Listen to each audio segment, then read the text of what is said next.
Good afternoon. Sorry for the delay. We had an important bylaw reading this morning, so I'd like to call the meeting of March 24th to order. Can I get approval of the agenda?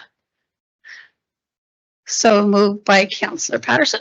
Thank you, Warden. I'd just like to add one small item, just a brief FCM report. I'll submit the written report later on, but just I'll be brief. You want that under your committee reports then? Under committee reports, fine. Thank you. Can I get a motion to approve the agenda?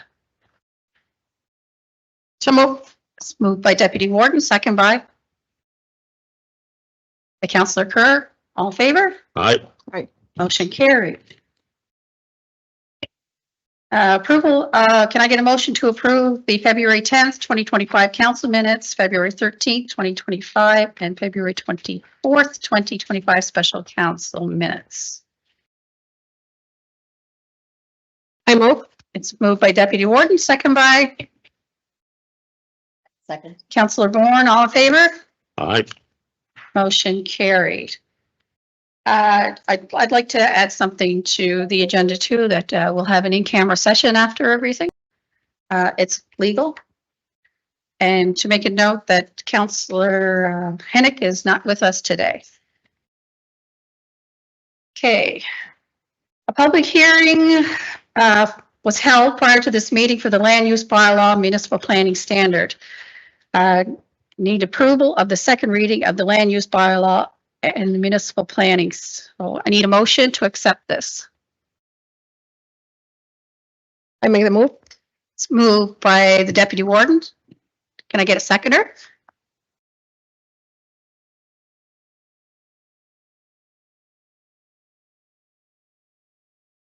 Motion to put it on the table. Yeah.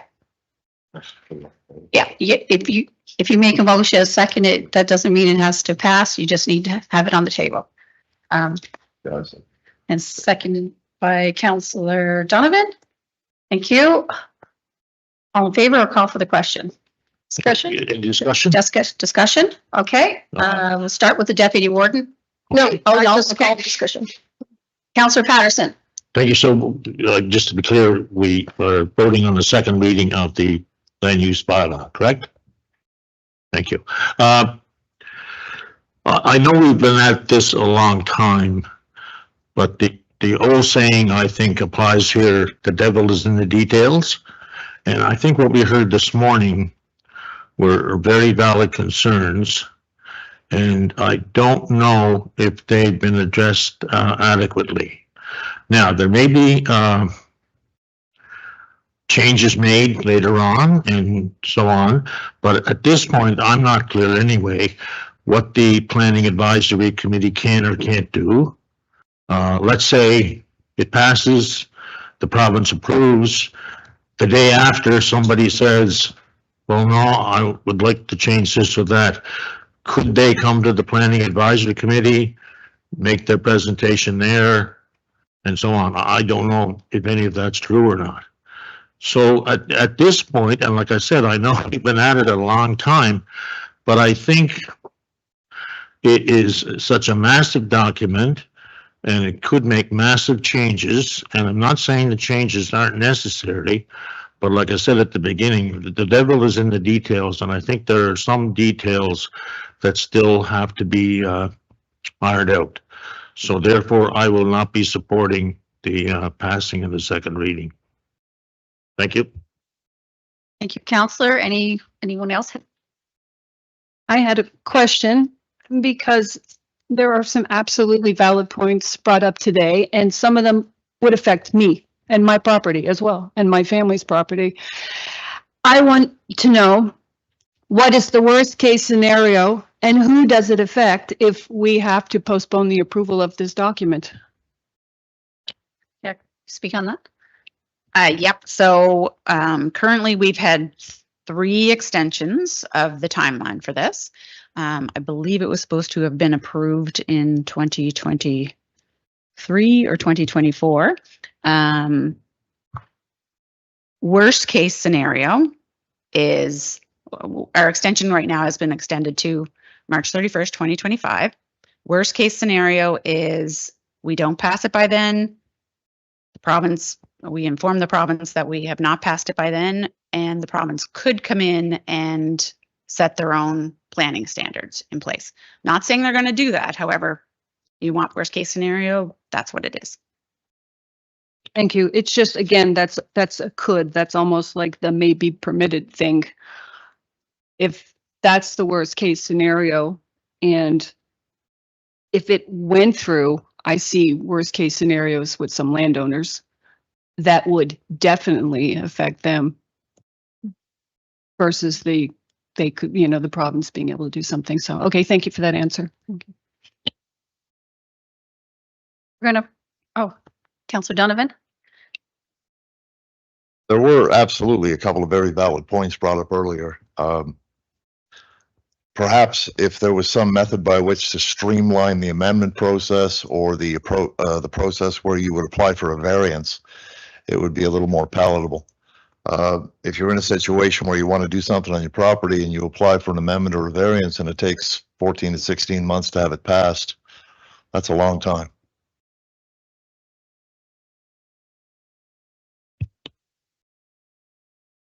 So Bourne? Yes, and for myself, after listening to some of the residents here, I know it's been a long experience and a long time that we've been working through this, but this is with the new council. I do think there's some valid points that we should consider, and maybe possibly a few more months may not hurt. Councillor Kerr? Yes, I'm in full agreement with that. There are very valid concerns here that have to be addressed, I think, before we can pass this motion.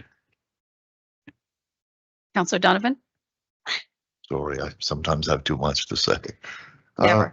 I absolutely believe that we need to have land use bylaws. They are there to protect my neighbor from me and what I might do, or me from my neighbor and what they might do. But they have to be done well, and they have to be done correctly, and they have to, it's impossible to take every situation into account. I get that.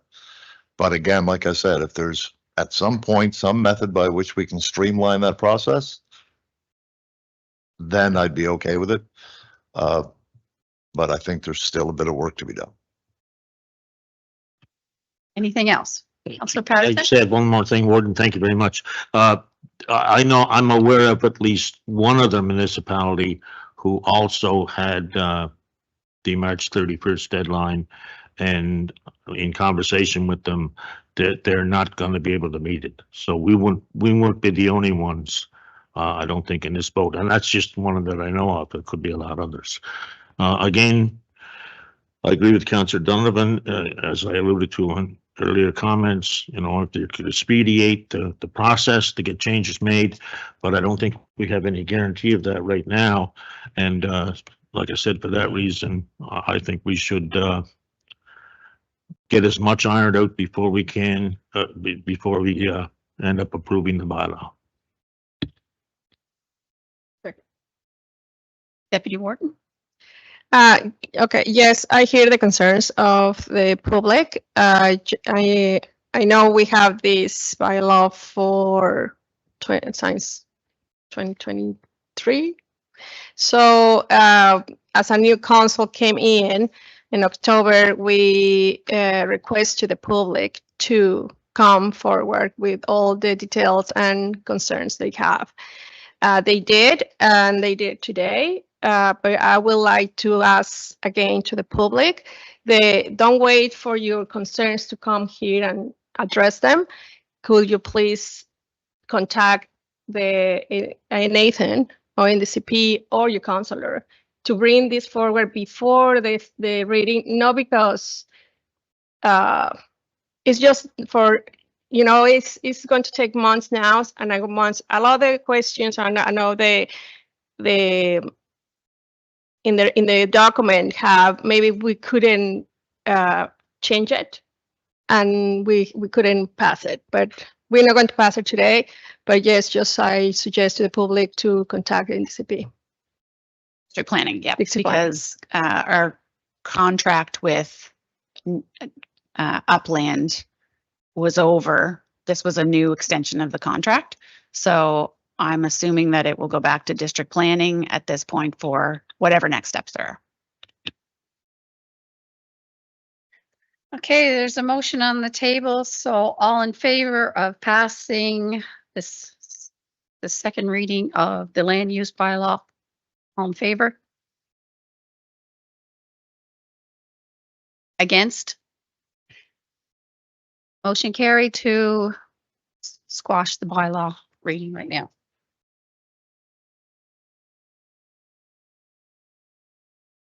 Duly noted. Okay, so we've got some presentations today. The first one's with the Cape Breton Partnership with Parker and Tyler.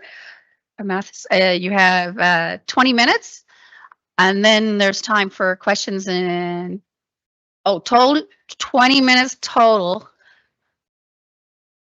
The boss has spoke for us.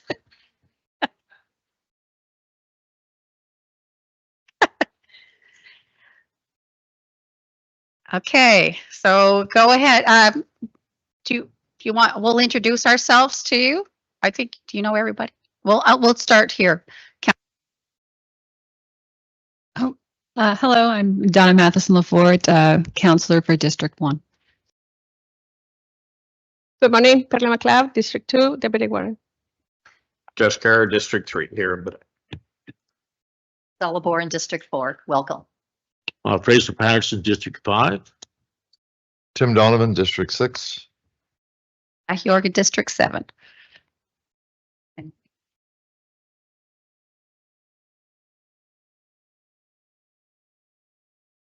There, sorry. Thank you for the time, and we'll be swift. We can always take emails, and Parker's here, as you all know, for anything as we follow up. I'm just going to give a brief update today. As soon as I figure out how to, there we go. Especially for some new counselors, but also for those returning, a bit of an update on how we interact with Victoria County through the Cape Breton Regional Enterprise Network. I'm just going to go through some high points. Parker comes to this table often and with the staff team, so you know the details of some of our work together. And we've recently, Victoria County has signed on to our multi-party agreement with not so much with the Cape Breton Partnership as the operator, but your fellow municipalities and First Nations that consist of this CB-REN. That whole network was established in 2014, and we're giving a little bit of an update on how it's working together. As I mentioned, the partnership is the operator of the CB-REN.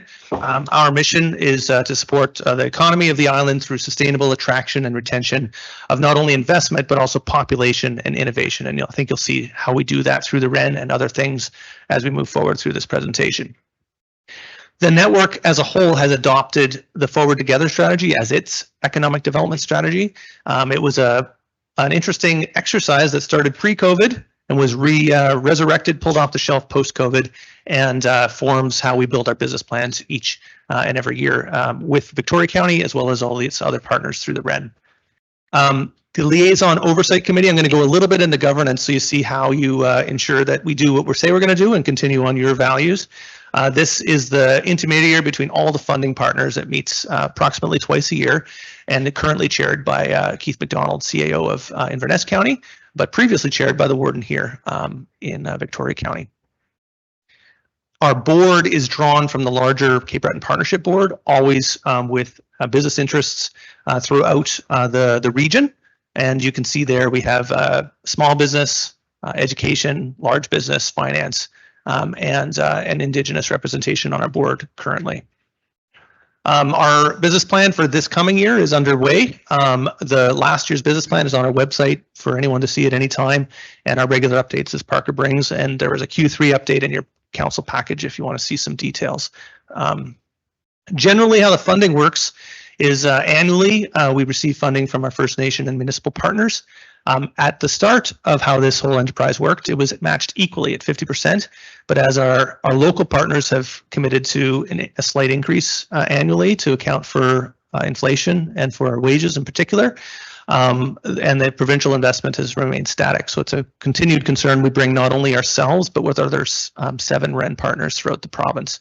And we're hoping we are bringing it again this fall, pre-provincial budget consultations. But as you can see there, we provide those core services with that core funding. And then we leverage that to do more, usually at least another 50%, sometimes up to 200%, depending on the year. This year, we're excited. We were successful in Department of Energy funding to extend the scope of the Green Energy Engagement Program, among the other ones that you see there that we do regularly. Can Export is another regular funding pot that we go after. Parker had a large role in making sure that was successful for a foreign direct investment strategy this coming year for the region. Parker's the guy you see most and a key part of our team, but as you can see there, he's backed up with a team behind him and surrounding. That you can see the magic Sharpies there. We can move those around just like anybody can. How our team connects, but also to our partners at Seed and the CBDC and Ignite. And as they come up, you can see kind of how we work together as a team that comes in behind Parker. We like our logos. These are some of the initiatives that your investment allows to happen. Our Building Tomorrow campaign is moving more from its start with advocating and working towards allowing those public sector investments in things like hospitals and largely in the CBRM. But how do we keep those folks in our region so that big investments like Cape Smoky or as our smaller centers have interesting developments, how do we keep that labor force and those companies engaged for a long-term sustainable growth pattern that we're seeing here? And the Cape Breton Job Board, you'll see later, continues to be useful to connect, because we have this strange instance where we have job seekers legitimately having difficulty finding jobs and companies struggling to find people. The job board is attempting to match those skills and keep the folks here in our region and growing our businesses. Our investor summit was again here in Baddeck last year, but tremendous success with Arnold Dickinson. And we've had a number of offshore wind community events and coffee and connects happening throughout the region, and we'll continue to do so. This week, we have the Futures in Film program happening throughout the island. And so we're excited to have that again as we connect people with skills locally to opportunities, either short term with perhaps a movie shoot or long term as companies move here and service that industry long term. One thing that some of you may be less familiar with, but I know some of you are very familiar with, is our immigration services. We operate the local immigration partnership with a number of other agencies, and our contribution is focused in on these services. So we have immigration advisory, which is free to businesses and partners of the REN. Immigration representation, we're building out as a fee for service, as that requires us to invest significantly in our CIC. And immigration quick supports, which again is a free. We answer the phone, we connect you to what you need, and we have 2 full-time folks in our people and labor market team, Danny and Kelly. Kelly being a registered certified immigration consultant, and Danny is almost there, working with our partners at ACOA and with the REN to get her that certification. And Chris Kalanka works with the province, but sits in our office in Sydney, and he's been a tremendous link to the provincial things, and we've been using that relationship as we advocate for continued support for immigration levels, as we've seen them over the last number of years. We believe strongly that population growth is important for our region, and recent curtailments will have more negative connotations in our region than they will in some of the larger centers that are happy to have those curtailments. Human Resources Services, Jessica McDonald actually moved away from this position a couple weeks ago, but we are going to be hiring a new person as of Monday, and person to be determined or to be announced. And that is not only internal, but also helping businesses as they need help to get really things up on the job board. They say, oh, I need this person to do this skill. Oh, what is the job description? And some people have no idea what that job description is because their cousin has done it for the last 18 years. And so we help them through that process to help them access the labor market today. And just briefly on some current projects that were less described in the Q3 report. Our Green Energy Engagement Program, as I mentioned, has a fresh set of collaborative funding through the Department of Energy. This week, we were planning to work to have a discussion with some fishers in Richmond County to kick off a conversation throughout the island. However, the Inshore Association had to cancel that due to just conflicts with the fishing schedule and season's opening. So stay tuned for that. But regardless, we've been happy to work with Net Zero. And if you go on our website, or if you're interested, we have a What We Heard report as people tell us what their concerns are with this new industry, how it might impact their livelihoods, either on the water or on the shore, and how we can move forward in a way that provides space for new investment, yet protects extremely important sectors like our fishery, as we not only maintain larger population centers like Baddeck, but smaller coastal communities as well. Jeremy Martel on our team just returned from France at MIPIM. MIPIM is, we went there with our partners at the province, Halifax Partnership, and Rural Manitoba, and the Real Estate Association here in Nova Scotia to promote our region as a place for investment. So showcasing investments such as Baddeck and resort communities throughout Victoria County and Ingonish, but also our region, the air connectivity, and how things happen here if you're a foreign investor. So people are interested in that, and not only resort communities, but people interested in housing developments and so on. So that's the second year we've gone, and only the first year with Halifax. So we were able to kind of lead the way provincially. I've already spoken a bit about futures in film, but that would only be possible. I'll give a shout out to our team member, Bill Culp, who worked with a group of folks throughout the island to really advocate for that distant location incentive, which levels the playing field when it comes to the cost of shooting a film in Cape Breton versus in Halifax. So that's as beneficial to a place like Yarmouth or Amherst as it is to our regions here. But this will be the fourth year that we're inviting Hollywood and international folks to come and see the kind of sites that can be used here for shooting films, and through, as I mentioned, what's going on here with the labor force development. When they come, they won't have to go as much. I'm sure in the short term they'll have to go to some degree. They won't have to go to as much to Toronto or Halifax for people working on those sets. They'll have skilled labor here in Cape Breton. And last, we are one of 7 regional enterprise networks throughout the province. We've gotten together recently to discuss how we might collectively act in response to some of the negative effects of a tariff war or changing trading relationships throughout the world. And we have an application into the provincial government to suggest a way that we can better match companies who trade in those places that have become more difficult to trade in. So if I have a company in Baddeck that makes pens and I normally sell it to Florida, and if a company maybe in Amherst imports pens from Michigan, how do we connect those two people so that somebody making pens here in Nova Scotia can sell it to somebody who wants to buy pens in Nova Scotia? And that takes a lot of working with our economic development officers, yes, as we also are building out a new information survey that we expect in 5 years' time. We'll be able to see what have been the concerns in 2025. Oh, those were the concerns, they were solved, or maybe they're chronic and we can achieve them better. So working with Parker and the economic development team, but also asking the province to collectively work across the province so that we can be more effective together, not only in our province, but in Atlantic Canada, and making those connections. We work, if you're listening to the radio, or you like listening to podcasts, or you're watching our social media channels, you'll know that we have lots of information going out to businesses here, but also to the world to tell them about our region. And we are excited to see that these mediums continue to be used quite well. The Invest in Cape Breton podcast, one of the more recent ones, was a focus on Indigenous tourism, and it definitely struck a chord in the region, and we're excited to keep that moving. You can, if you have your phone and you're interested, you can scan that, or you can scan it later as you look at in your document package. Once you scan it, it'll be easy for you to download Parker's information, Bill's information, and Jennifer's information right into your cell phones, so that it'll be an easy way to connect with them.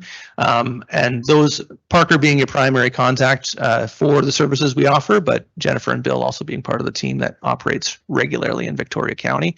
I see someone putting that up. I'm gonna wait. That doesn't count to my 20 minutes, does it? Maybe it does. Yes. Yeah. So you'll hear more about that. And so I'm under 20. That leaves a little bit of time for questions. And thank you again for your partnership. We're really excited about the work we do in Victoria County. And as I was saying to Councillor Kerr, we are very pleased when we're in not only our region, but internationally or regionally. The Victoria County and the First Nations and municipalities that make up the CB-REN are often seen as a great place to do business, friendly, affordable, and action-oriented, solution-oriented. And this reputation is really helpful as we work to not only support existing businesses here and solve pain points, but also attract new businesses that can help our population growth, our investment growth, and our community growth objectives collectively with Victoria County. So thanks for your time. Thank you. Does any councillors have a question? Councillor Bourne? The question that I have is that you had mentioned with the partnership with the province. I know with municipalities, you have multi-year agreements in place, but I think you had mentioned the province is not in a multi-year agreement. Can you share a little bit more about that? Yes. So since the beginning of the regional enterprise networks, that has been the case. So there had been previous 3-year agreements with the CB-REN local partners here in Unama'ki Cape Breton, but the province has always been year to year. Now they do have a 12-month notification clause that resets every April 1st. So if they were to give notice to us on April 2nd, it would actually be more like 2 years notice. But nonetheless, it is a point of disagreement between most First Nations and municipalities in the province. We have a good working relationship with the province, but absolutely, that's their funding has been frozen since the beginning, and we leverage, as I mentioned, there's in those ways I discussed, and also new ways we hope to leverage. But that core funding, absolutely, we are very grateful to the partnership we have with Victoria County and others. It allows us to stay competitive, mostly with our workforce, but you know, we do need to keep the lights on, and the multi-party agreement is very useful for us. And an update, we are meeting with Port Hawkesbury on April 1st, and in discussions with Wagoma and Wagmatcook, but all other partners have signed. Question: what is the percent the province provides? Is it a match, a 50-50 match, or? It started off with a 50-50 and it's been frozen. So now it's I think it's 440 to 397. So, you know, 47%, someone better at math than we'll be able to do that at the top of their head. Yeah. Any other questions? Councillor Patterson? Thank you, Warden. Thank you, Tyler and Parker, for the presentation. Since I'm the most senior member of this council, I guess I remember the days when we had some rocky roads to navigate to getting to, I believe CBRM was included in the first iteration of this, and they wanted their own, whatever. And then Victoria County had a revolving door of economic development officers. We're keeping Parker. We're not going to trade him for anything. The other part of it is we're finally growing in population, which when I came here 20 years ago, our big concern was our youth were leaving. We were left with a more senior population, and you know, it was almost despair setting in. The unfortunate part of growth, though, it probably presents more challenges than depopulation. And I think we're learning that too. But anyway, I'd like to thank you for the work. It's interesting, one small story about the meeting in Baddeck this November. Talking to 2 young fellows who were working on the wharf over in Little Narrows for the gypsum plant. And one of the guys looked kind of familiar, but he grew up because I coached him in Little League Baseball. So, you know, you have those connections to people, and he's a younger person that stayed here. He's been able to stay here because of that. So I think it's in part the partnerships work that is allowing that to happen. And, you know, we're finally turning the corner, I guess, and we're looking forward to the future. But thanks to you people. Thanks. Thank you. Sir, Councillor Kerr? So I really appreciate the work you guys do. It's amazing. You mentioned I have some friends that are in the business community, and you mentioned Kelly McKinnon's name with immigration. What sort of process do they go through in order for this? With us, it simply starts with an email, so probably through Parker, but directly to Kelly would work as well. we have a series of free services, and they've all been free until this time. But we will be piloting where we represent, where as an RCIC, our staff would be able to represent, as a lawyer would be able to represent. And we would focus still on the business. We will represent businesses and their interests. We won't be representing individuals who seek to come in here. It's just it's too much for us to handle, and we are keeping it tight as we experiment with this service. But it is needed, and we've worked with Victoria Cooperative Fisheries in the past, and a few other companies who have helped us pilot this. But it starts with a phone call. That advice is always free, and we have our partnership with the province means we can give you information, not advice. But when we bring it, the unique structure of our organization allows us to hold these certifications and give it actual advice. But we can't use provincial dollars or REN dollars to give advice. We're not allowed to do that. We can only give information. So we can send people to websites, or we can say checkout clause, whatever. But if the minute you say, what does that mean? Well, then we have to bring you to a different part of our shop and actually, but people need to have that answer. And sometimes it's very difficult to get that answer if you have to call someone in Toronto. Yeah. Thank you. Any other questions? Well, thank you, gentlemen. First time I've ever seen you so quiet, Parker. No, I know. I just wanted to replug the Wednesday Future in Film is at the Gaelic College. It'd be amazing to have all the counselors, everybody listening to come. You can still register, sign up. It's an opportunity to learn about how you can participate and help this industry grow. There's opportunities from both being a landowner and showcasing your beautiful place to being a hand on set or whatever. So it's going to be extremely informative. There's going to be a lot of representation from industry. So it's a Gaelic College this Wednesday from 1 until 3. You have to sign up. Could you? If you didn't sign up, we would totally let you come through the door. Okay, but the information is there, so you can sign up, and that way they can follow up with you if you're looking for updates on the program and any information coming from the creative economy. I was just going to suggest maybe you should send out the email again to council. And if you want to plug where they sign up, what the website is. Yeah. Absolutely. Probably just Google Futures in Film Cape Breton, and it'll come up at the top of your search list.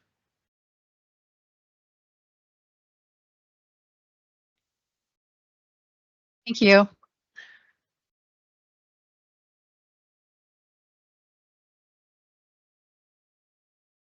Next, we have the Niels Harbor New Haven Development Association presentation by Sheila Fricker, and accompanying her is David Donovan.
Welcome, Sheila and David, and you know the ground rules, and I don't think we need to introduce ourselves to you, but if you want to introduce yourselves to all council, that'd be great. Thank you.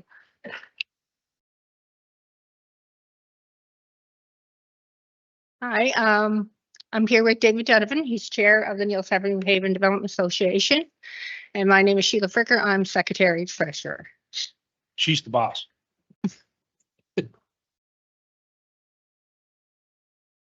So we're here to basically present the project of the lighthouse rehabilitation project.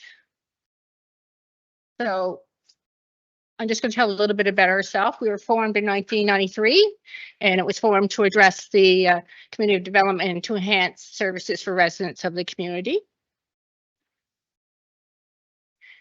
Projects that we have completed include the comfort station with the coin laundry, washer and dryer, warming room, accessible bathrooms.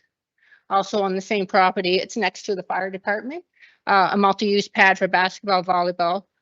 Baddeck is also on there. There's 3 community raised gardens there, a green gym. We also had a new cenotaph installed and incorporated the old cenotaph because it was very important to the community. We are in ownership of Branch 85 Legion property, which is vacant at the time, but the cenotaph is up at the top of the property. We obtained ownership of the lighthouse property, and it is registered as a heritage status since 2015. We also participate Erie and Celtic Colors with a community event for a lobster and crab supper. We operate a seasonal ice cream parlor out of the lighthouse presently. And we usually create 3 to 5 seasonal jobs yearly. And also there's a sign that enters Neils Harbor for, just has a list of some communities that are in and around the area. And that's part of our us as well. So our hopes is that the Neils Harbor Lighthouse will be a cultural tourism and community hub out on the point is what we call it. So we are requesting funds to help build the infrastructure to support the development of the Neils Harbor Lighthouse site and the restoration of the lighthouse. This will help us restore the Neils Harbor Lighthouse to ensure that it continues life as a focal point for the local community and for tourists. Mutual support other local business by encouraging tourism and economic development. And also we would like to add public amenities such as washrooms on site. It's really, everybody asks for washrooms over there, and to expand our food services. Just a point there, we do have the washroom facilities which are located on one end of the community where the fire department is located. But that's the hub right there is the point. That's where the majority of the tourists go. That's where the bus tours go. And so that's why we feel there's a need for washrooms in that locality there. We actually lost some bus tours that stopped in our area because they had to stop 2 places for washrooms. They don't have it at the wharf areas, and they're on the point. So for cultural connectivity, the lighthouse and adjacencies, the fishery buildings that are around there is a big tourist attraction, the wharfs. There is plans for a future fish market linked to the Chowder House and development of the marina, which has been in the books for years, just waiting for our turn to come around. An historic urban landscape connections, just the whole landscape out on the point. It's been for culture and tourism. So the rehab of the lighthouse, restoring it to its original values, removing detrimental alterations and environmental risks on the site. So there has been changes to the lighthouse since it was originally built. So we're looking to go back to original values, which were the shingles, which are still on the lighthouse. There were some issues with lead containing into the shingles, so they put clapboard over the side of it, so that there is some issues now up in the light with deterioration of the lantern of the lighthouse. The new use of the lighthouse is a place for local business, artisans, or artists to exhibit and market their artifacts. This is the future plans of it. So we'd like to build a separate ice cream shed within the site to connect and attract tourists and group. Attract cultural tourism by implementing accessible pathways within the site where, through the Heritage Interpretation Project, we would tell the story of this place and its people from First Nations to current communities. So we'd like to get some of the histories put on that, where like the Aspies used to come in there with supplies and stuff like that. So we're looking into that. Pathways to be accessible from adjacent sites. So what we're hoping to do is that with collaboration with the other property owners, that from the Chowder House, you'll be able to come from the Chowder House to Lighthouse site down to the Wharf Marina area. Other amenities on site and its settings: public washrooms, accessible parking, a bike rack. So this is sort of conceptual design. The white square with the circle is the lighthouse. So as you can see coming up the main highway, that's the focal point of it. The blue, I think it's number 7. That is where we're looking to put the shed with the washrooms. So what we're hoping to do is to bring the lighthouse back. Inside the lighthouse, we want a gallery and have an exhibition place where people could put their artifacts in there or artwork, and we could have a rotation of that of different people if they're interested. Also, we're looking at doing some videos of like trap making, anything that's sort of fishing related that people will be drawn to the area, so that interactive videos, so if they want to push something, they could watch something like that. Or else, if possible, I don't know, this is possible to have people there certain days doing things that people can interact with. And the potential future connections with the fish market, the current Chowder House. And we have talked about putting EV charging stations in the parking lot, which is number 10. So we have to look at this, our concept design as a phase intervention. So the building there is on the left of the lighthouse is sort of where the ice cream shop will be located, and the bathrooms.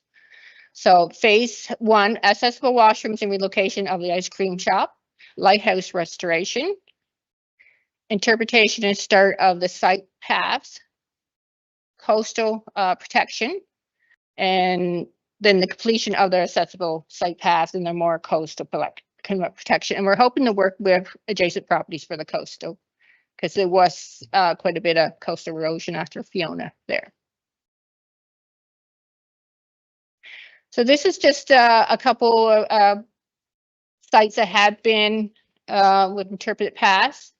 I think the first one is Annapolis Valley. They have an interpreted pathway. They have a restaurant there. Peggy's Cove. There's been a lot of development in Peggy's Cove, and then Shetty Camp. And I believe they use theirs as a visitor center, the lighthouses.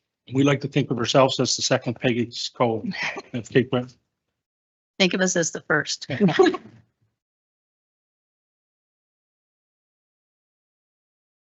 So our vision is from an ice cream stop on the Cabot Trail route to a cultural tourism hub for the Point area. Some facts: it's the Neils Harbor Lighthouse is a focal point for local communities and tourists. It's located right off the Cabot Trail, a scenic route visited by thousands of tourists each year. And this is an estimate. We have at least 15,000 visitors from May to October to the lighthouse. I'm sure there's lots that we don't count.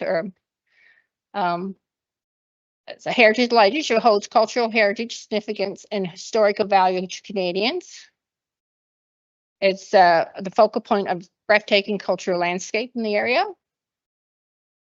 Requires interventions to leverage its value and just develop the site into a top cultural tourism destination. Key strengths for economic development: it's a community center collaboration, because we're looking at, beside us are 6 ports where the marina will be developed, and on the other side is the Chowder House, where there's future plans for the Chowder House. So the whole 3 of us together, it would be a hub. A cultural tourism resource as drivers for local economic development and potential to boost local economic growth, because tourism attraction enabling the hospitality industries to grow in the area.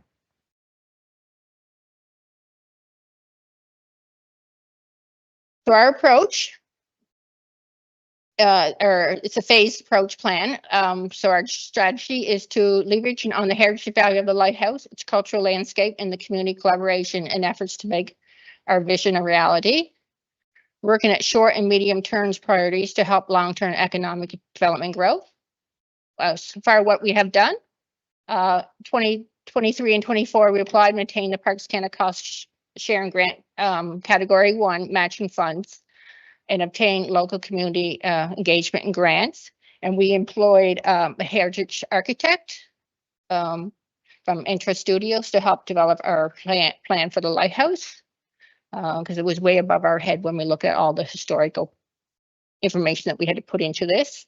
So it's Intra Studio that we hired to develop our conservation plan design, project for the lighthouse restoration, and site management plan with a phased implementation plan for the enhancement of the site as our focal point. November 24, we applied for Parks Canada Cost Sharing Grant 2 for construction of the lighthouse only. That was pending matching funds as a key. We did not get our matching funds, so we have been declined for that this year. But the feedback we got from Parks Canada, they liked the application, everything. We just couldn't come up with the matching funds that we required. So, And we're told that we're not allowed to stack federal funds, so that was an issue because it's quite a bit of funding that we have to come up with. oh, it was okay, but this Parks Canada wasn't. But we can apply again next year. No issues. Yeah. We are looking at we have started a COA application pending. It's all pending. The only thing that we don't have on that project is going to be the coastal erosion issue.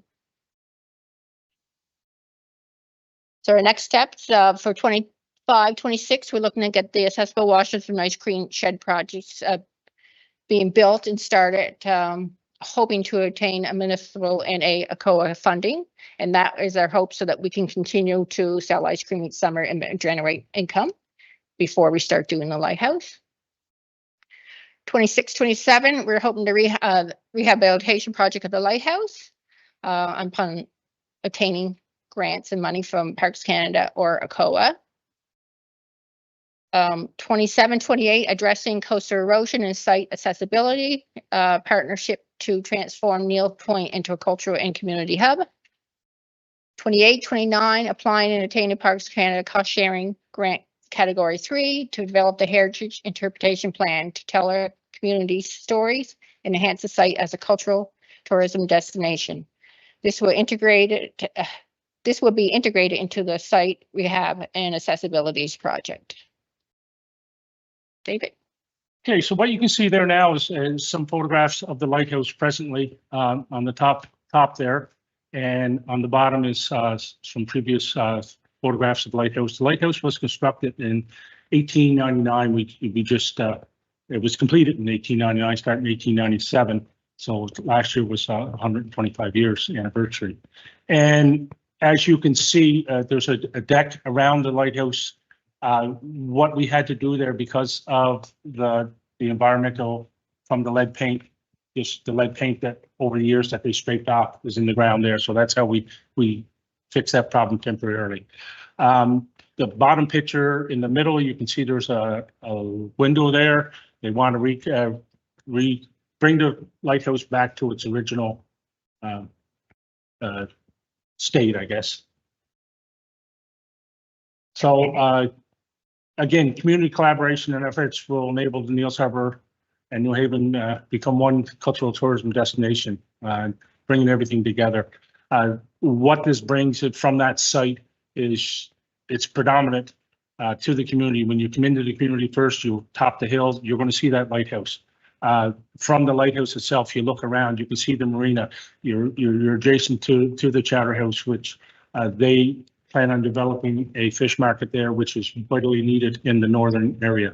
And we'll have walkways and stuff in that area to connect all those places together.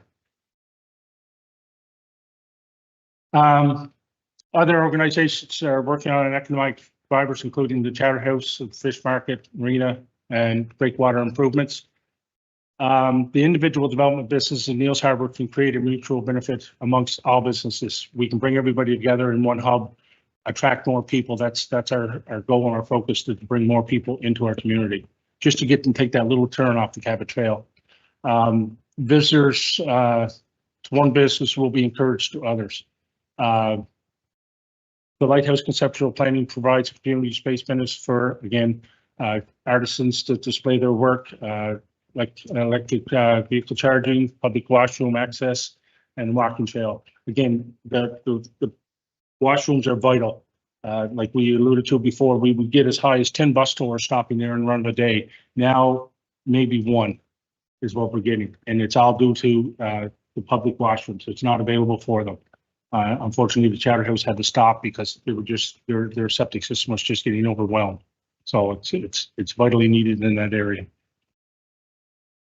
Some of the issues we're having, you can see some of the rot and stuff here in the lighthouse itself.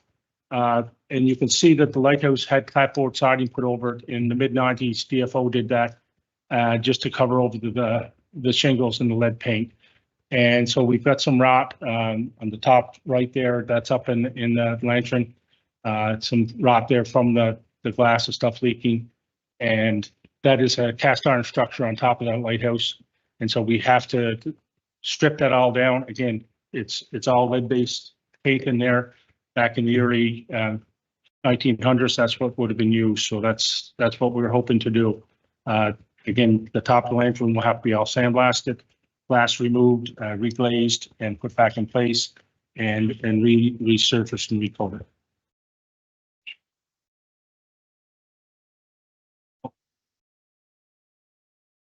Technical difficulties. What are the veins? I could do down here.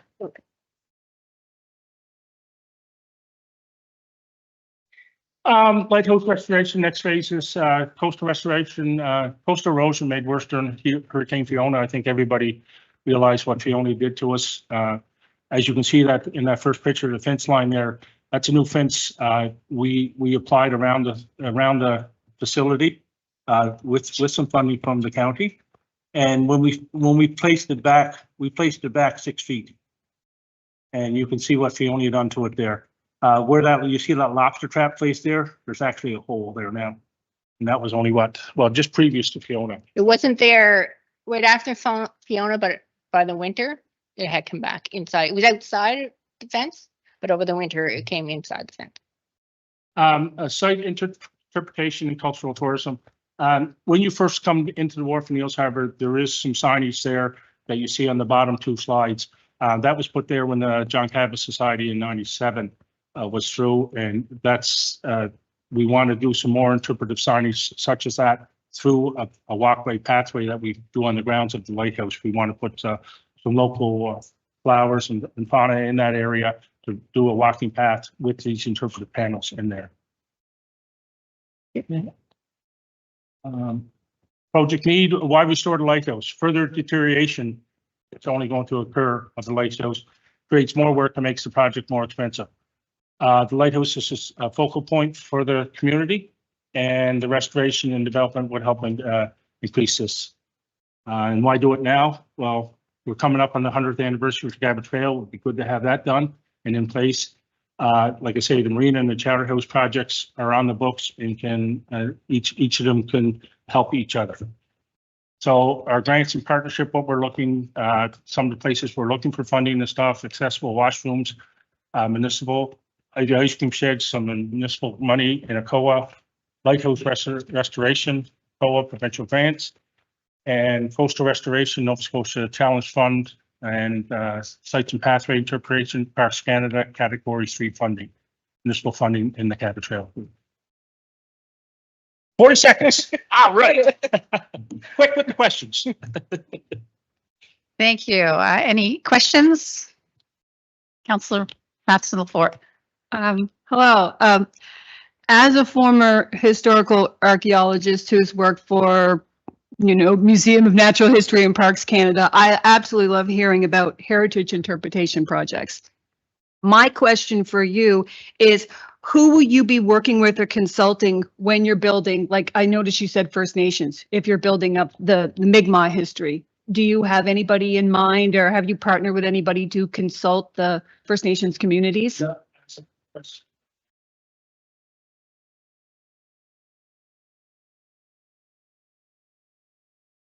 Okay.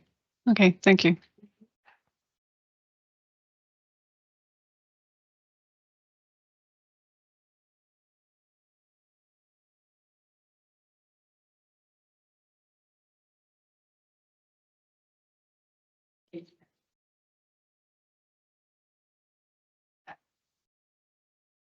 Thank you for, thank you. Counselor Patterson. Thank you, Warden. Thank you for the presentation. You hate to say this, but there is a possibility, depending on the level of the dollar, that we may have more American tourists this summer than in the past. I mean, you don't want to say there's a good side to tariffs, but that's kind of what it is. And I also think we're going to have more Canadian tourists too, because a lot of them won't be going to the United States. So, your project fits right in. For those of us old enough to remember Front Page Challenge on TV, and Gordon Sinclair was always the one that asked, what money are you talking about? I mean, how much do you make and all of that? So do you have any, I'm assuming you understand our municipal grant program and applications in for that and so on. But I noticed you have 2 municipal grants, the washroom and the ice cream shop. Just the ballpark figure of what you would, and whether it be multi-year or whatever. What do you have a plan for that, David?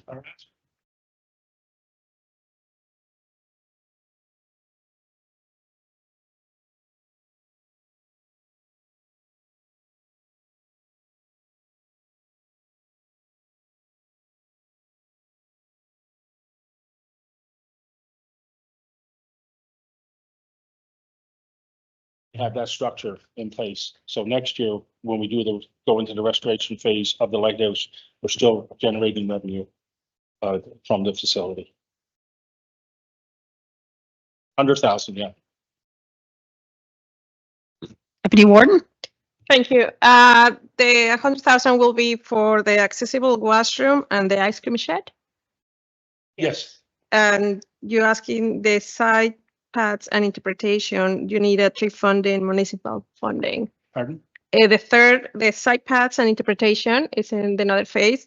Yes. So you need tree funding. So you will come back for that funding Yes. too? Yes. That's That's separate. probably going to be 2 Then- years down. the Yeah, road. that's another phase. Yeah. Okay. Thank you for the clarification. And I have a question for the CAO. Can you just update me about where the washrooms we put around the Cabot Trail? So we have funded, I believe it's 6 washrooms so far, along with, we have worked with Neils Harbor New Haven Development Association for funding your washroom on the operational costs. But currently we have, we've provided funding for a washroom at the North Highlands Community Museum. We have given capital funding to the Celtic Sun Bitsy Bean in Ingonish. We have put the washroom at capital funding for the Gala College.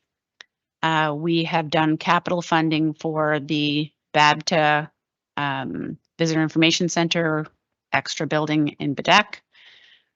And we have funded, oh, I said the Gala College.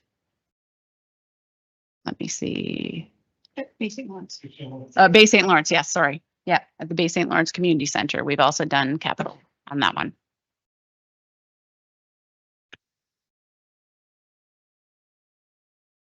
Washrooms in Victoria County, which we built ourselves, and we do, like the CEO mentioned, we do receive funding for operationals. which Yeah. is very- Yeah, we know the washroom is a big thing around the Cabot Trail, and we worked for that for a couple of years now. With the all, just for the new council, that was one of our main idea to have some, but And also just if we go forward with this and we put the washrooms on that site, they would be more seasonal, Mhm. like May to say October.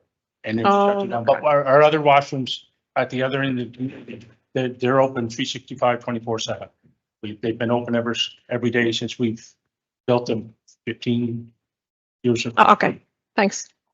And I believe you've been working with Dan and Yvette and Colleen in relation to these things.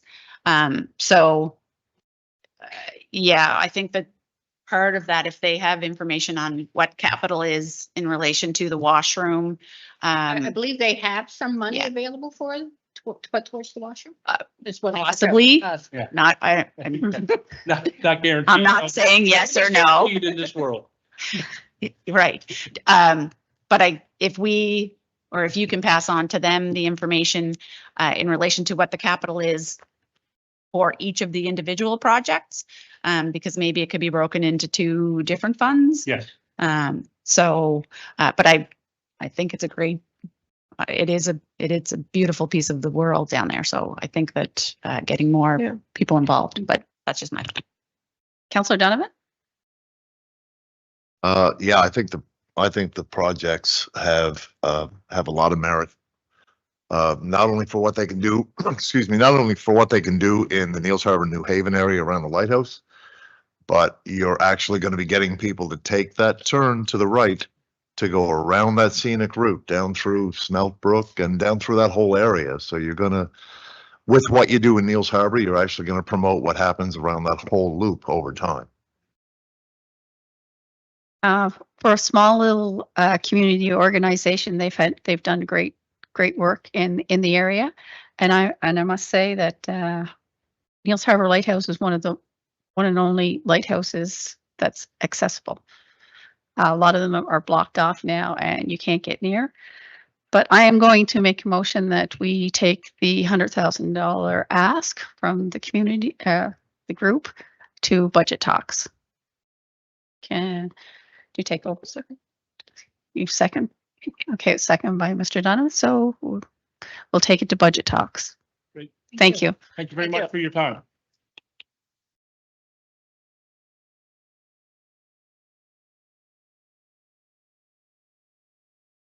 Vote on it. All in favor? Sorry, David. Motion carried. Thank you, Councillor Patterson.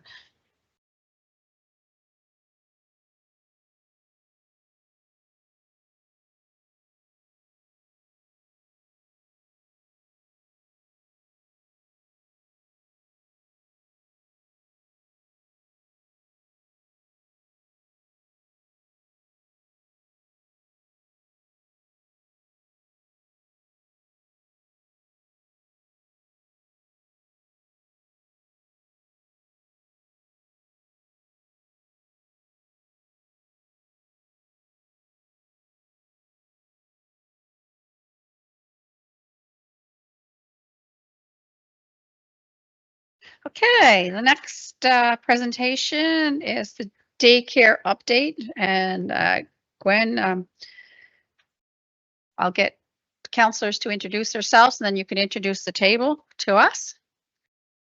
So we'll start here with Councillor Matheson-Lafort. Welcome. Good afternoon, and thank you for waiting. There's a bit of a delay from earlier things, but Councillor Donna Matheson-Lafort, District 1.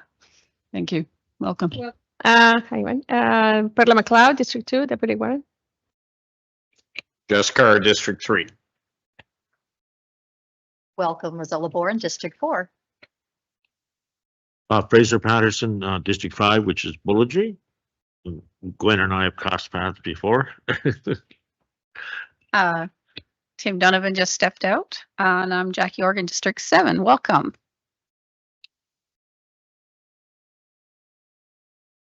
Hi, everybody. Thanks for having us. My name is Matthew Hart. I'm the chair of the DAYCARE Daycare Society. My name is Gwen JARABEK. I'm project manager for the society. And I'm Liz Morrison. I'm the treasurer for the society. Perfect. So we actually built a fairly short presentation for today because we've been here now a couple of times to give updates on the projects and where we're at and where we're going.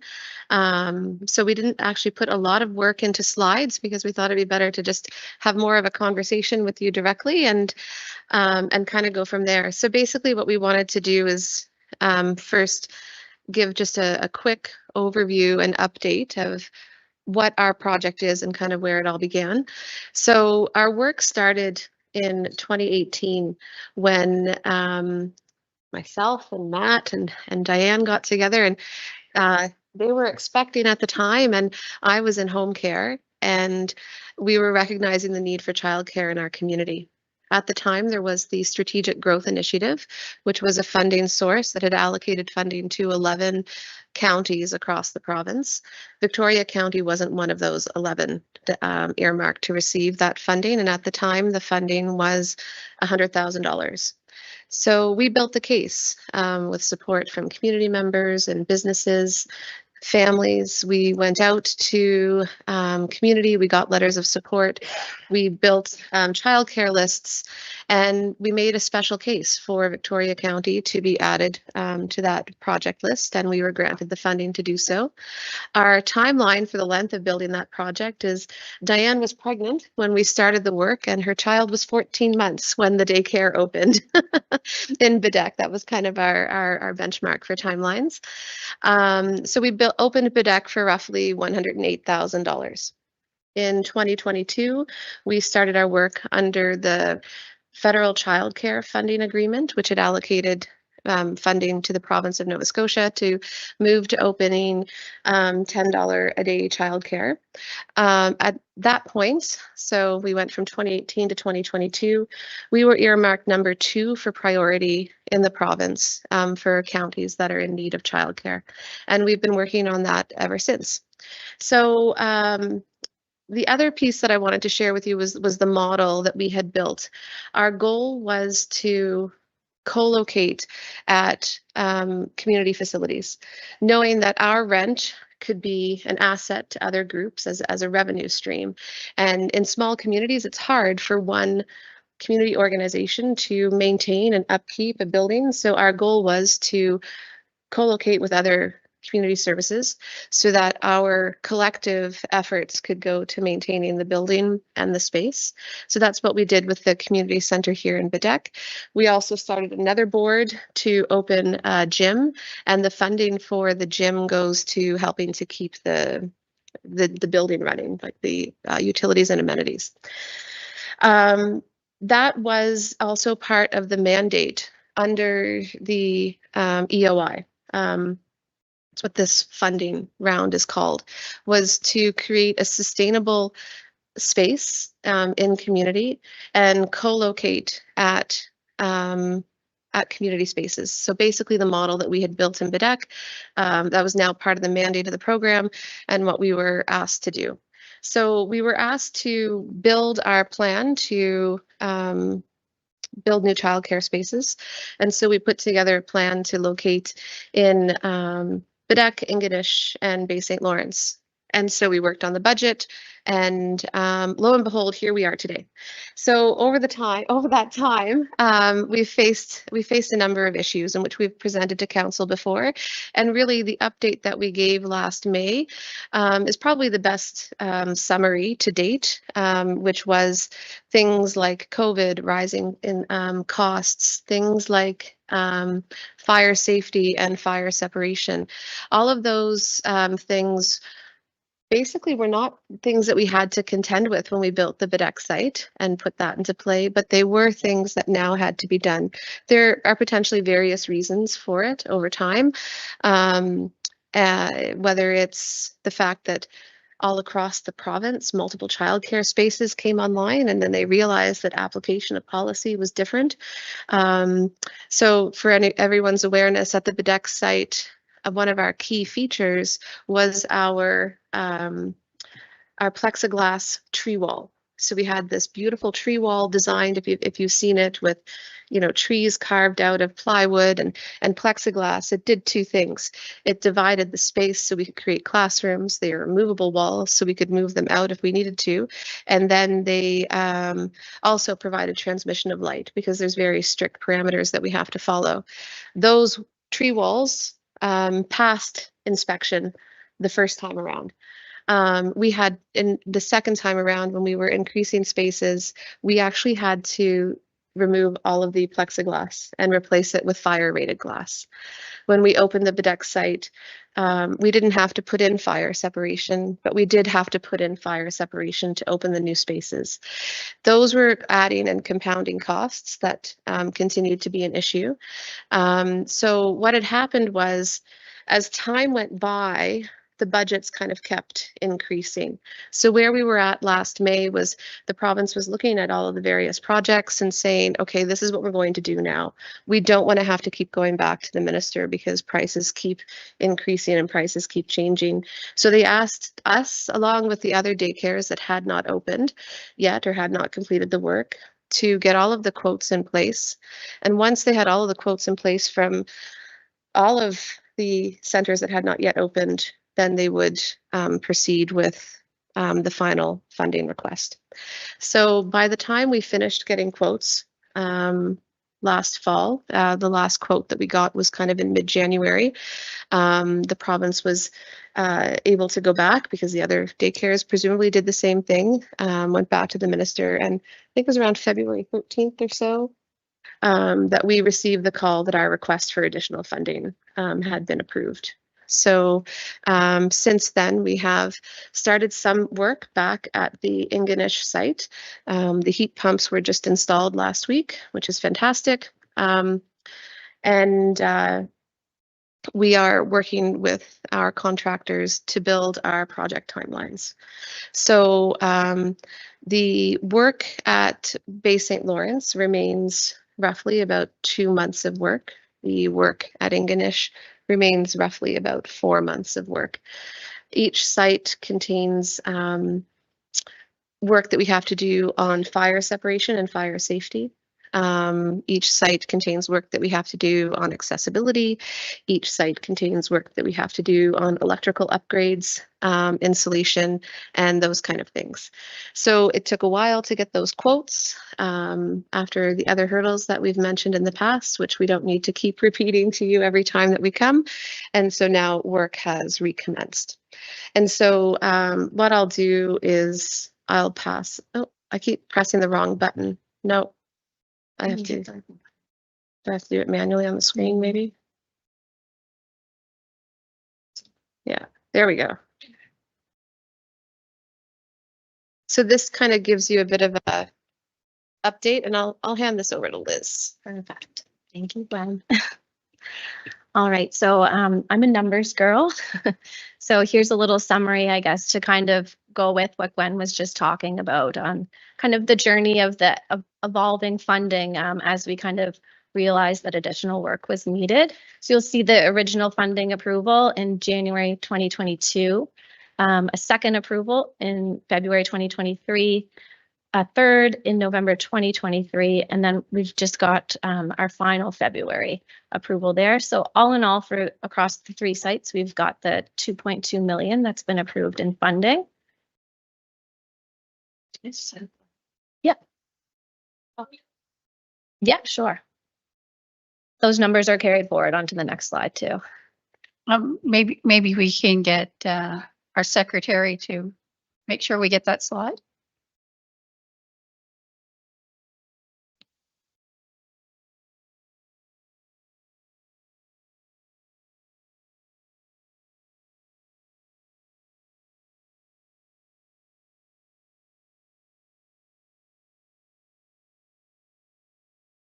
All right, and here on this slide, you'll see a summary of activity that has happened since that funding has been approved along the way. So you'll see in the first column here on the project budget that was submitted. So that was actually the request that went to the province for funding. You'll see right next to it, the amount, the 2.2 total that ties to our previous slide, which breaks down the funding that was actually approved for each site. We've got some other funding sources through other grants that we've received that are kind of helping to offset any extra spend that we needed. So the total funding that we've got for our 3 sites is right here in the total funding column. What's been spent to date is just a little over $1 million across the 3 sites. We're anticipating that we're going to have to spend around another 1.3 million. And so when you look at that kind of overall, you'll see that our funding that's approved, we've got 2.2 million. We're anticipating about 2.3 with some surplus and shortfall across each of the projects. And what's important to note here is that the funding from the province is for a specific site. For not right now approved to move funding within the different sites. So you'll see there is a surplus forecasted there for Bay St. Lawrence, which is kind of bringing us on a consolidated level to, you know, pretty close to what we're needing. But we're not actually allowed to move that funding right now. So we have to kind of look at these projects as we look going forward of on an individual line item, what we need for each site. We're hopeful that, you know, if we get close to the end and there is funding available to shift, we would be able to do that. But in order to kind of go forward, make sure that we have money allocated for each of our contractors that we've signed on to do all of this work. We are really mainly focused on the shortfall that we have currently on the Ingonish line. We're shortfall about $140,000 right now for the work that's required to be done. Yeah, and I know there's a lot of numbers there. So hopefully we'll have some time for some questions if anybody has any. Yeah, that one's pretty small. This would have been an attachment that was sent around mid last week from GWEN. So I'm hoping that you guys have seen this already. You'll see here some costs that we've specifically taken out of the quotes that we've received from all of our contractors that really relate to the Ingonish building itself and costs that relate to just getting the building up to code in order to be able to proceed with the work that we're hoping to get done. Big ones being there, the air ventilation system and really the insulation of the new roof that was put on over the last few years.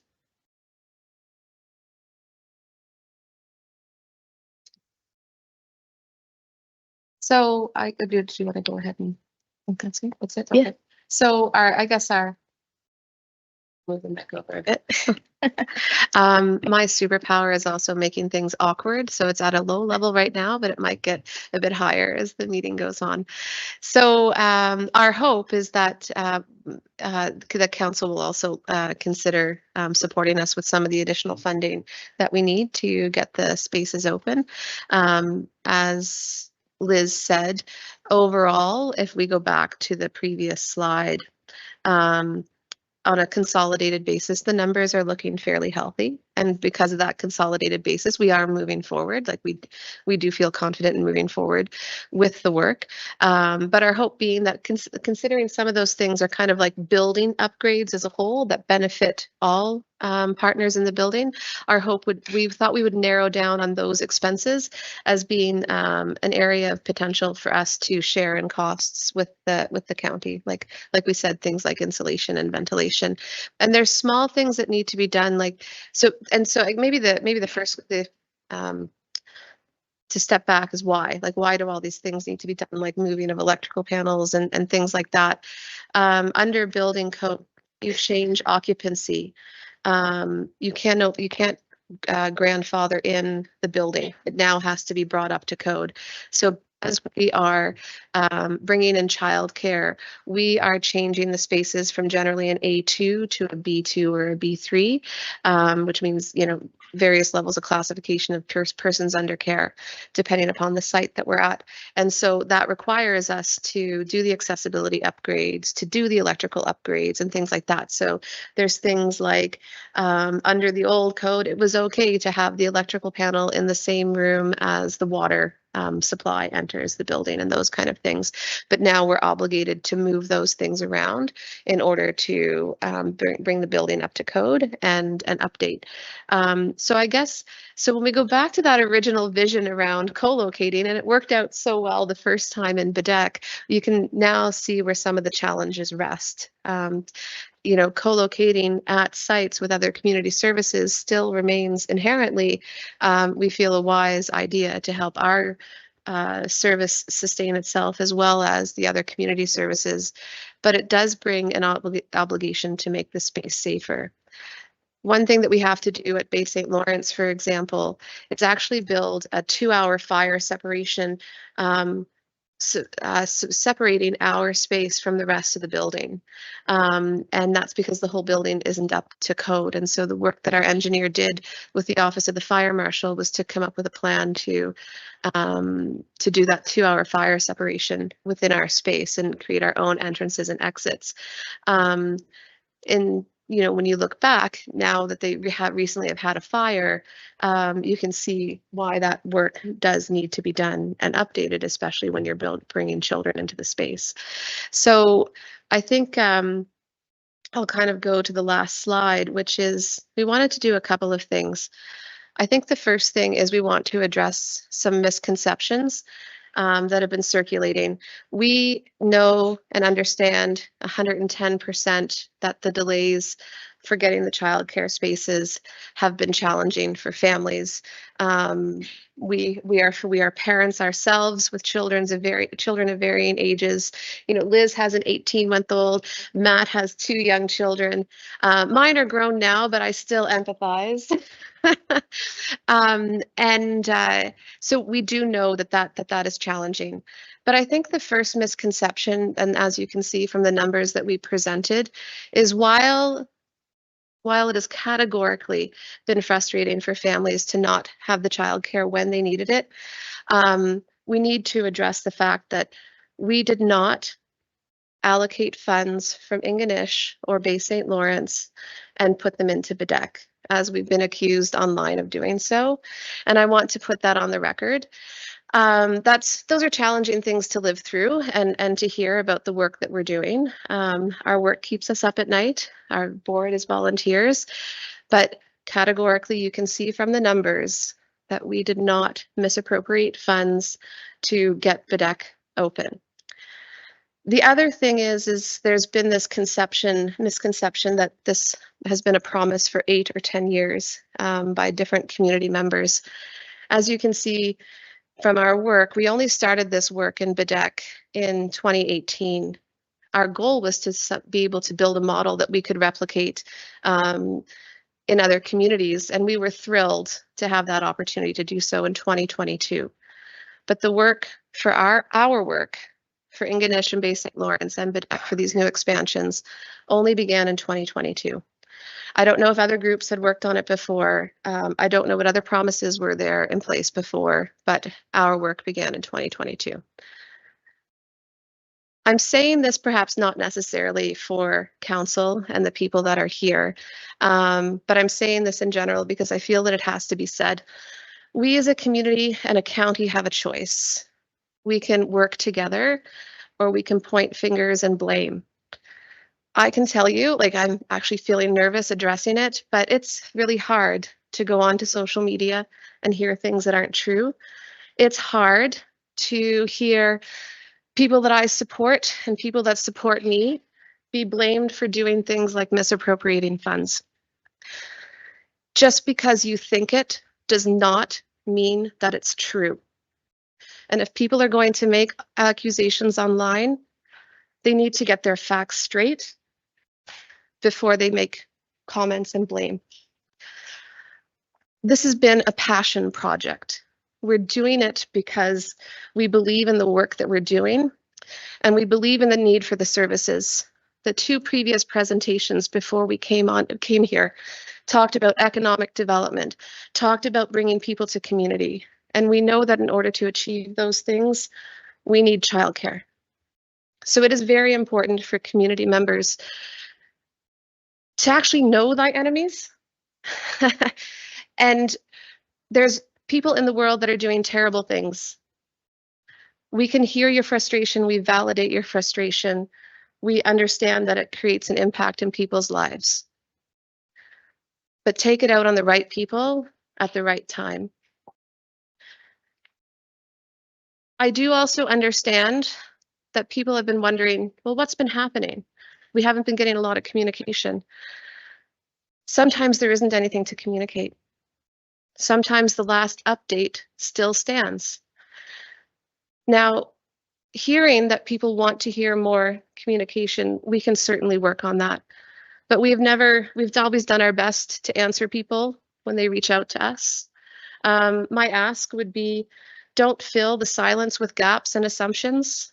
Just call and ask people to get the facts and to get the information. So we will work on that communication piece going forward, if anything, to save issue. The biggest thing that we'll do is we'll provide updates. We're not going to give a timeline just yet. We're very optimistic about where we're going. Those numbers are exciting. But we're going to get to work for about 2 months, and then we will update on what we think the timelines for opening are. Because the other thing that we've learned is when you try to be transparent, people turn your words against you and they make things up. And so transparency in these last couple of weeks has bit us in the butt. And so we will update, but we will update on our terms, and we will call out people when they are accusing us of things that are untrue, because that's not on. Our community doesn't need it. And frankly, how do you want us spending our time? Do you want us spending our time addressing your accusations, or do you want us doing the work that we need to do? Talking to contractors, talking to builders, training our staff, and getting our community ready to open childcare. I didn't know I was going to say that until until I did. Just one more point towards that. We had actually one person from Ingonish reach out and ask, what can I do to help? And we put her on the board. So, I mean, when you're in that level of engagement, if you want to have something to do, this is what happens. So, and we thank Liz for joining the board and being so much help.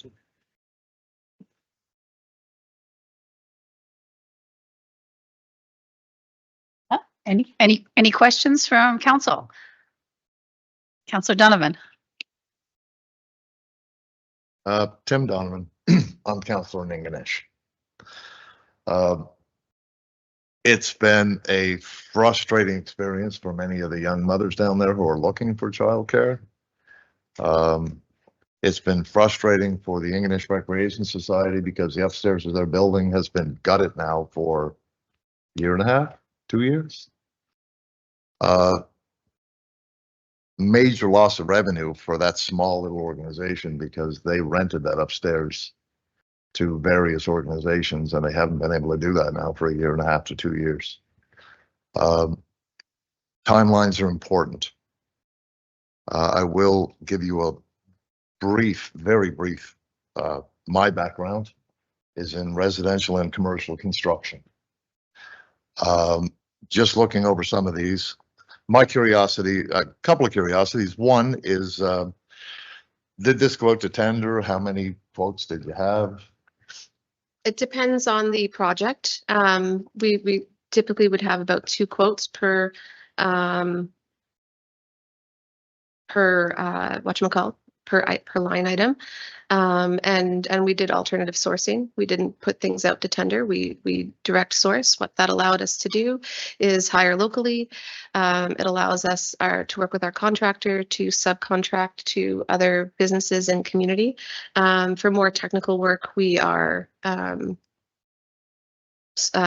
working with like the air exchange. For example, we brought them in from out of town because we couldn't find anybody in town that, yeah. Well, I know sprinklers. There's no sprinkler guys. Well, I know that firsthand that projects north of Smoky are typically a little more expensive than they are anywhere else on the planet. Yeah. But even saying that, some of the costing just for me as an ex-contractor look a little steep, but that's beside the point. My biggest concern is the timeline. You say there's about 4 months left to do on the project in Ingonish. So the work that has begun again, the heat pumps going in. So all of the work after that is just going to continue now. It's not going to be stopped again. They're just going to continue through to the finish line, right? To varying degrees. So you gave us a great opportunity to actually share some other pieces of information. So one of the pieces that this funding allows us to do is actually pay rent in arrears to the Ingonish Recreation Society along with Bay St. Lawrence. So that is one thing that we asked for and did get approval for. So both of those organizations will be receiving rent for the time that we have been occupying the space and making it unusable. To say nothing of the fact that we also got additional grant funding from other organizations to help, like from the accessibility grants and the community facilities improvement, to help also renovate the shared spaces, like the downstairs. So getting the heat pumps in and those things, those were money that we got for the society so that they could get upgrades as well.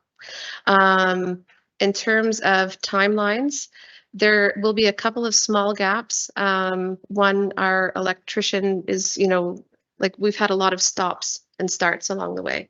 So the benefit of the way that we've been sourcing our contracts is even though we've had stops and starts because the fire marshals come in or whatever, we actually haven't had to pay out those contractors for stopping work.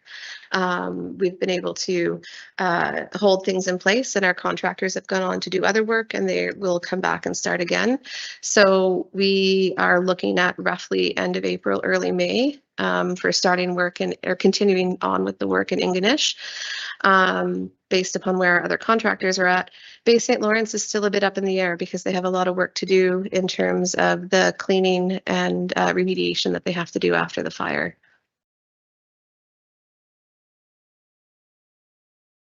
Like I said, my concern, and the concern of most of the parents in my district that are looking forward to seeing this finished, is that it's going to be drawn out longer than it should.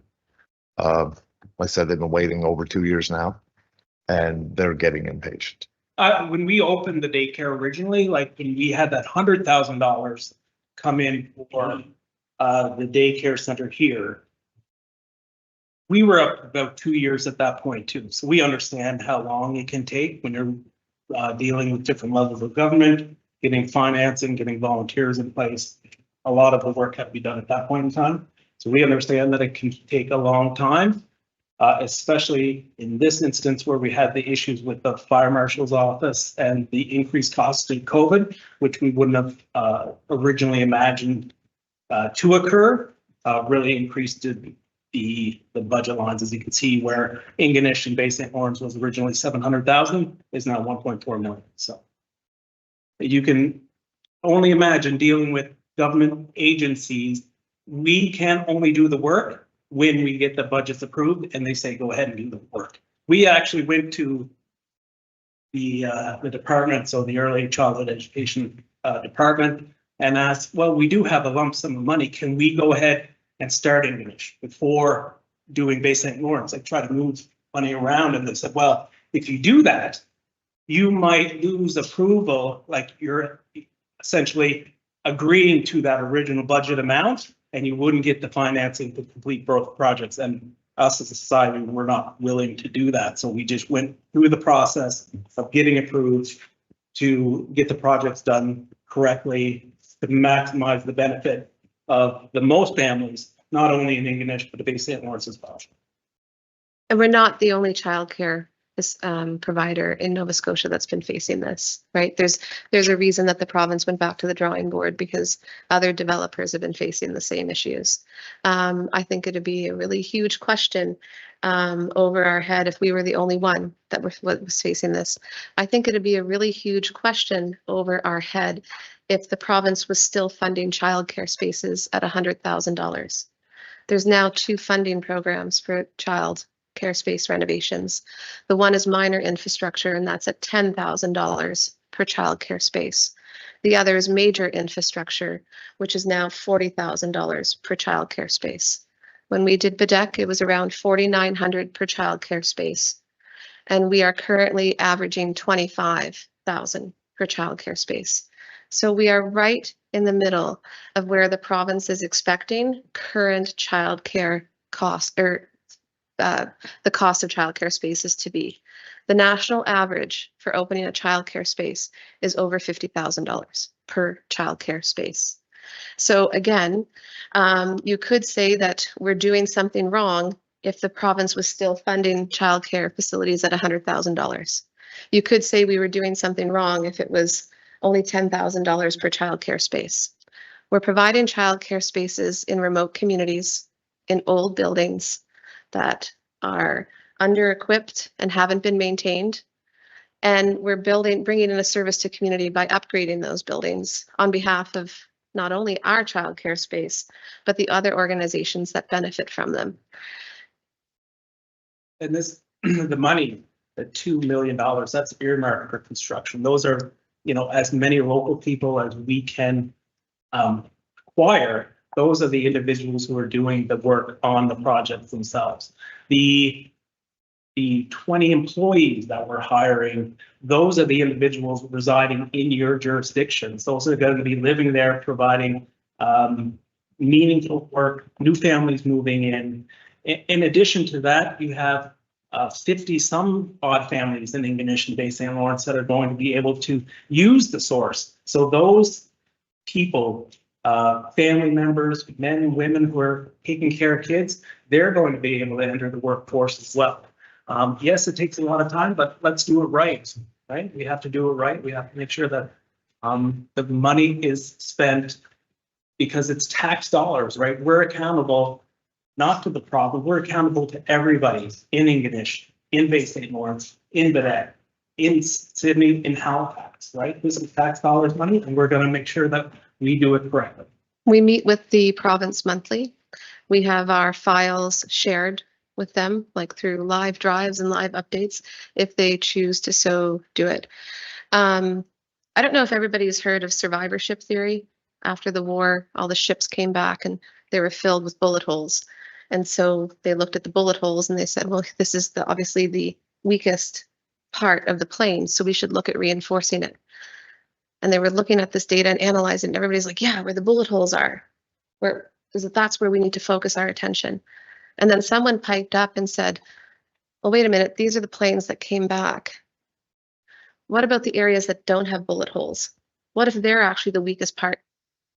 And so when we're focusing on the negative aspects, which are 100% categorically true, it is very challenging to not have what you need. I also know what it's like to not have mental health resources when you need them. I know what it's like to not have an ambulance when you need it. I know what it's like to not have affordable housing when you need it. There are multiple systems in our society that are not providing needs at the time that they need, at the timeline that need to be provided for people. The other things that we are doing is we helped remediate costs by putting the unspent money for Ingonish and Bay St. Lawrence into term deposits. So that money collected interest while it's been waiting to be spent on the sites. We've been able to work with contractors and subcontract local contractors. We've been able to recruit across the country. We have hundreds of applicants that want to come and work for us once we get the childcare spaces open. Can I just play the shoulda, coulda, woulda game for a second? If you could go back, did you have a plan B? I know you mentioned, and it's a great idea, co-locating, co-use of space for the community.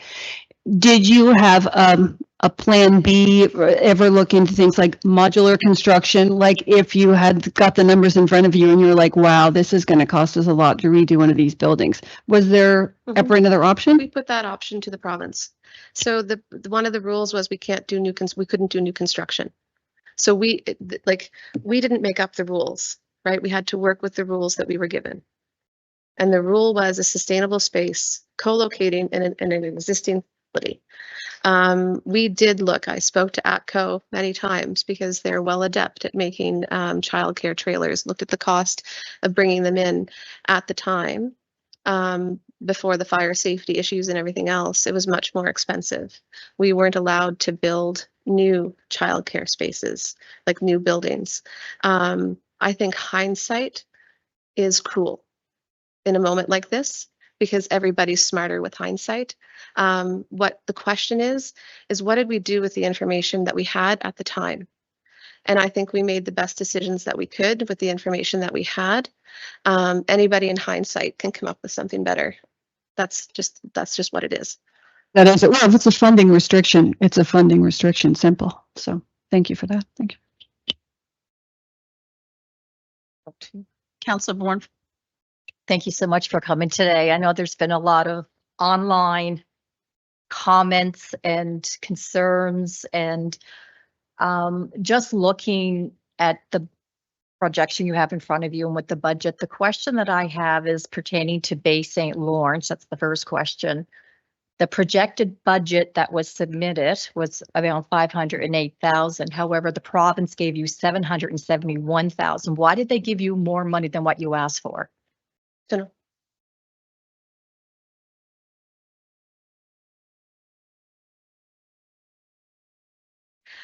It could also have to do with the fact that on a consolidated basis, because we've let them know where Baddeck is at and our projected costs for there. It could also, I mean, I'm speculating. It could also do with it when you look at the consolidated costs, it looks quite healthy. So from the beginning, the way that these projects have worked was if you had to move funding around from one place to the other with approval from the province, that would be something that you could do. So that's I guess what but I can't answer. Okay, because I thought you had mentioned earlier you probably would not be able to move funding around. So I just would question that. I mean, from the province, they gave you a whole lot more money than what you asked for. The second question that I had was with the spreadsheet that you sent to us with the description of items that still need to be, I'm assuming these are items that still need to be addressed or implemented into that site. I'm no project manager and I definitely have no background on construction. So please bear with me with these questions. It's just more for informing me or to help me with this. Would these items not be in the original projection of the cost out of that site, knowing that? Like, I just find it for me to look at this 2 years later that you need these items. Wouldn't that be costed out in the very beginning of the project? When we built the daycare in Baddeck, these are not things that we had to do.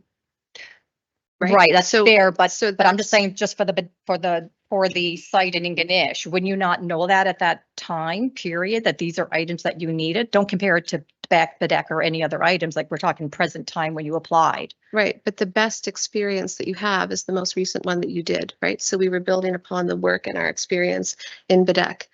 Like, you have to understand that when we completed Baddeck for 108,000, the province was like, wow, this is fantastic. You guys have done a great job. And so we use that same model. That's what we had said all along. This is the model that we're building. This is the model that we will use. At the time when we opened Baddeck, there was no, these things were not asked of us by anyone that we worked with. The fire marshal didn't tell us, and like nothing. Like, you have to understand. Would you have a provincial set of rules for daycare that you'd have to abide by for structure? Provincial set of rules pertains to things like square footage per child. It pertains to things like the windows have to be 10% of the area, but you have to have 2 toilets. Like, so everything that was in our licensing requirements was addressed in our original scope. These things are not a part of licensing requirements. I'm confused. Councillor Donovan? Sorry. Go ahead. So the work done in Baddeck and the work carried out in Bay St. Lawrence so far, and the work in Ingonish, was it quoted by the same contractor? Correct. Yeah. So if it was quoted by the same contractor, I'm not sure, like Rosella said, I'm not sure how this could have been missed by a contractor. I think we're having a difficulty with the timeline here. When Baddeck was originally done, it was a different site, right? So like, it was a different contractor, a different project. When we did these 3 projects, it was a different landscape, and that's what we've been saying in each council meeting that we've come to, and that is what the province has experienced as well.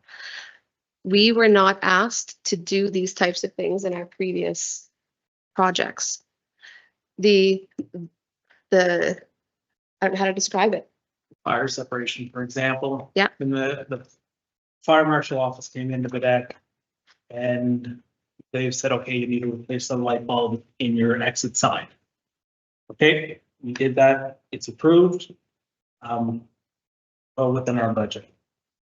Fast forward 2 years, same facility, fire marshal comes in and you have a change of use.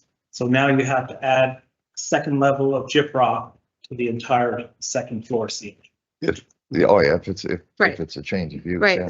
So those things only came out in April of 2023. Up until April of 2023, those conversations had not happened. from any official. It was April 2023 where things really started to slow down in terms of having to go back and update for these things. And that's what all the daycare projects faced across the country or across the province. And I think that that can best be described if in 2020, the projected cost was $100,000 to open a childcare space, and that's what they were providing. There was a certain amount of work that you had to do. That scope of work changed throughout the course of us opening these childcare facilities. I understand what you're saying from your lens. I totally get it. Why did these things not come up before? That has been our primary question this whole time. How is it that we could put a plexiglass wall in with our tree wall in 2020 and in 2023 have to take the plexiglass out and put in glass? There are things that changed in our experience. Deputy Warden. Thank you, Gwen. Just for clarification, if I understand, when you open Baddeck, you went to the province and asked for funding, correct? And then the board decided to open Ingar and Ish and as two daycares after. When you give the province the asking in 2020, in 2018, or in 2022? In 2022. So you say, I need this amount of money, correct? So then you realize that you was going to be short in your budget.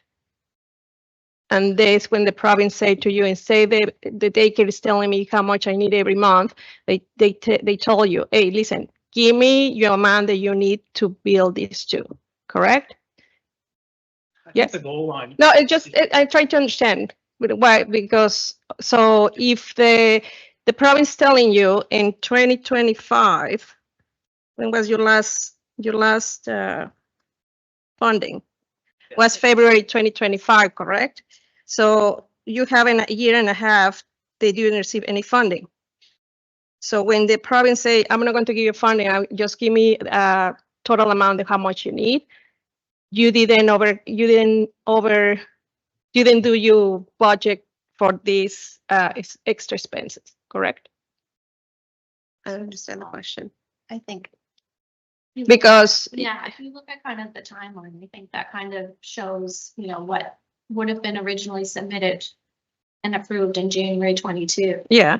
And then as contractors get in and Yeah. see the actual work that's. and COVID and all that, yeah, getting up, February yeah, 2023, we Yeah. said, well, we need more money. yeah, And they said, well, here's the extra money.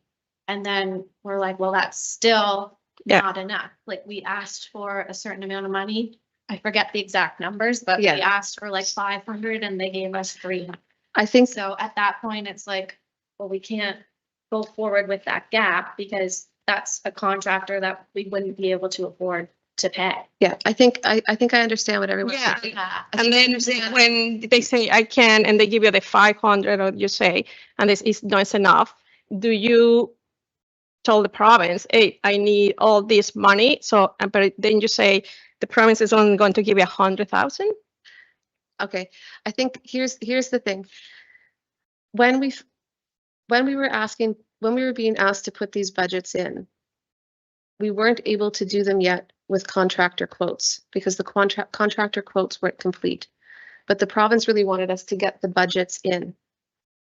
So in some cases, the budgets were being submitted without the final contractor quotes. You didn't do any projection about. We weren't able to get the projections because the hope, like, is what if you Donna, you were asking the hindsight question. I think the thing that the province wishes they would have done was given us time to get quotes. So we could only go back the once. But the issue is we weren't able to get the completed quotes in time, right? Okay, so the province didn't do it. Because the goal was it was like a different context, like literally the development changed before everyone's eyes in terms of what needed to be done and what they required to be done. And so when we were asked to put in our first expression of interest, we weren't allowed to do it. We weren't allowed to talk to anyone in community. We weren't allowed to use projected sites. So we used our Baddeck site as an example, as a model, and we put in the expression of interest to the province at a much higher rate, as you can see, than what we expected Baddeck to be, because Baddeck had been tight. And so as we were getting quotes from contractors, we were saying to the province, everything is coming in more expensive. And they'd be like, okay, get us a budget in. We'd be like, okay, we don't have all the quotes in. We'd be like, get us a budget in. We get the budget in. And we were like, can we continue work? Yes, yes. What happened this past year is they said, okay, let's let you get all the quotes in, and then we will proceed.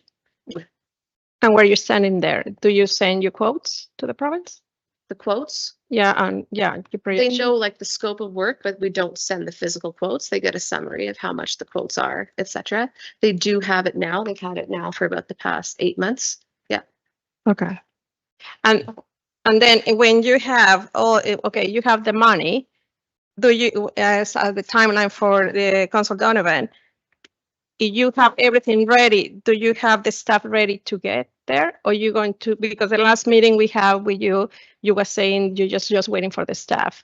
So my question is, if you go through your construction and your upgrades of the center, do you have the staff ready to get in? Based on our recruitment efforts to date, the only thing that would probably hold us back with staffing is finding them a place to live. So immigration changed in Ontario and Quebec. So when we first put out our call for staffing last year, we had over 100 applicants.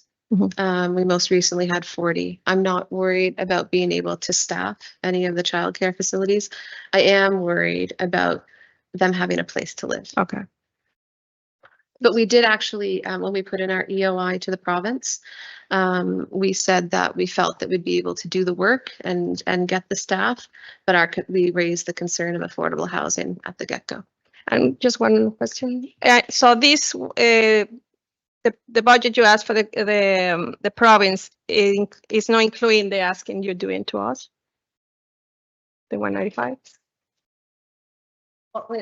Yeah, so what we would have asked from the province would have included some of those expenses. We're just right now where we're looking at each of these projects individually, we're still looking at a shortfall on Ingonish site. You don't have any word for the province? When will be? They funding? communicated with us that this is kind of their plan up there. Yeah. Okay. So we want to like continue and go forward and get the work going. We don't want to have to pause this at all. Okay. We don't want to get someone in there and get to 90% and say, sorry, we're short 40 grand and we can't pay you. And then we can't get straight past the finish line to have those inspections and everything done. Councillor Matheson-Laforde. Just a quick one, and I apologize if I'm asking questions that might have been answered over the last couple of years, but I am new, so I just wanted to.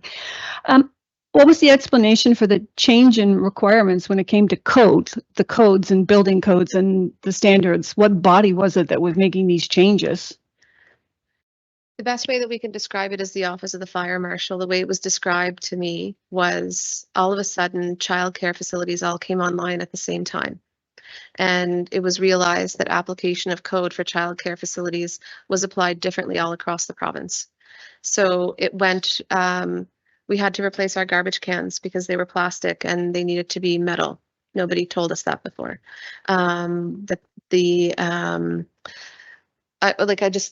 list was quite long of all of the door. Yeah, absolutely. So it wasn't really new codes, it was the enforcement of original ones that was probably the issue. Okay, thank you.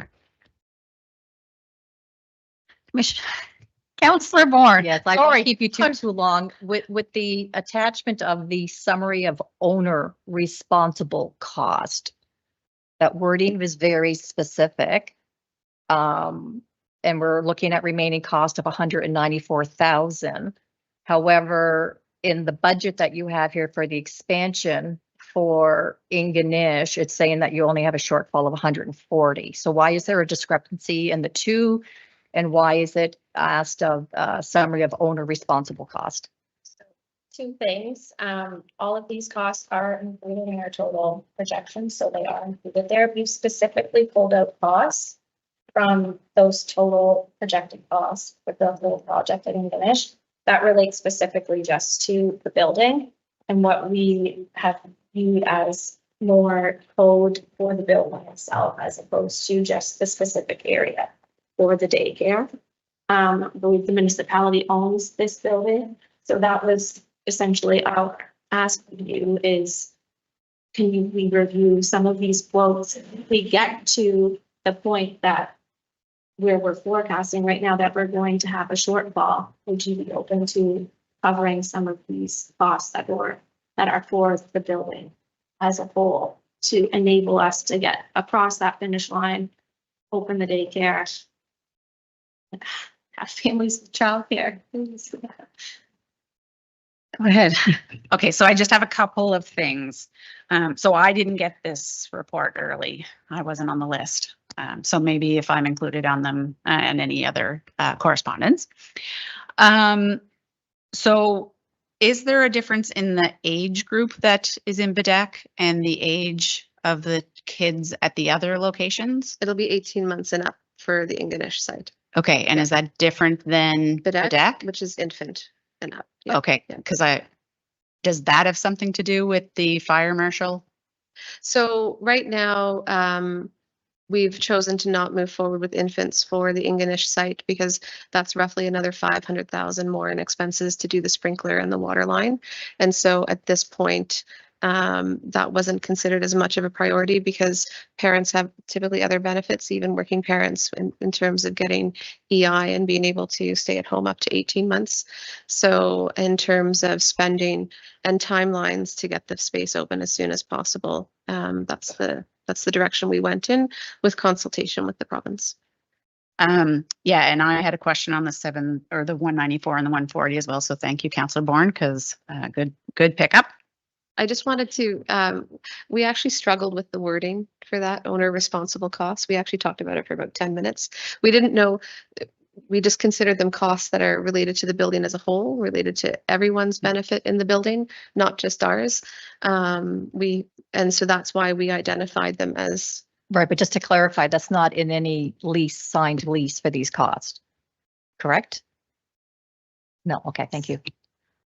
There's actually a lease between us and Smoky Wreck Society. So just so council knows, because I've reached out to other municipalities as well, they say they don't normally fund daycares because it is a provincial thing. However, we are the owner, but we have a long-term lease with Smoky. So I'm assuming that you have a lease with them. Correct. Okay, yeah. So I don't know if it talks about any of these things at all, but we do want to get it up and running. And I think it's in everyone's best interest that this gets up and running. So I just have a couple of, and I'm just spitballing on some of this stuff. Have you already gone and cut out anything other than necessities? So like, for instance, you talked about the beautiful tree wall down there, which is lovely, but is that built into any of the costs for Ingonish, or are we going just with basics for the start to get it up and running? Unfortunately, it is the bare minimum of things that need to be done. Like it is flooring, it is 2-hour fire separation, it is windows. Okay. Yeah. So I'm wondering if it's possible for you to work with us to see if we can also ask the province if some of that money could be moved around, because it's in everyone's best interest to take that surplus and move it to some other locations. So I think we'd be willing to work on that. And then I'm not sure if I can speak on council's behalf or not, but I think I would recommend, and I'm just hearing this because I wasn't included, but maybe we work with throwing counselor, throwing Tim under the, in the limelight here, but maybe if he worked with quotes or with you guys in relation to that, because I think you said you thought they were kind of steep, but maybe if you, yeah, if you had a look at those and maybe, and I'm not speaking on behalf of council, but maybe it's bridge financing until we figure out how to get the funding moved from one location to the other, because it is really important to get these up and going. So. And that's how we envisioned it as well. We don't want to say, please give us all of this money. We want to say, if we end up in a bind, you know, when we're at 90%, would you guys commit to helping us get past that finish line? And if we're not able to move the funds between the different project sites, that's our hope as well, that we're able to move between those project sites and kind of come out very clean at the end. But we're concerned that if, you know, they say you're not allowed to do that, send us back the money for Bay St. Lawrence, because that's a possibility. You never know. We don't want to have to say, sorry, we have to stop. Yeah. Yeah. And I think like the benefit is we're one of the developments that's allowed to keep going, right? Other groups have had to stop their work and reapply to the other funding streams because they face similar issues. I think the other piece is, and perhaps maybe we had a misunderstanding, because when we were here in April, former Councillor Warden Morrison did invite us to come back with what we needed for support from the county for funding. And he did say, you know, budgets, you know, tell us what you need. Budgets are coming up. So just know that that was our understanding, that we were asked to come back with what our potential needs are. At the end of the day, things are feeling pretty good. Councillor Donovan, I'm sure one of the things that's alarming you is the air ventilation quote, because it alarmed us as well. That's just one that sticked out to us quite dramatically when I spoke to our engineer about it, because when we were originally doing the quoting with our engineer, he said plan for about 40,000. When this quote came in for air ventilation, I called the engineer and I said, oh my goodness, what is this? What do we do with this? And he said, that is what right now you're paying for is two things. One, you're remote, and two, they don't need your business.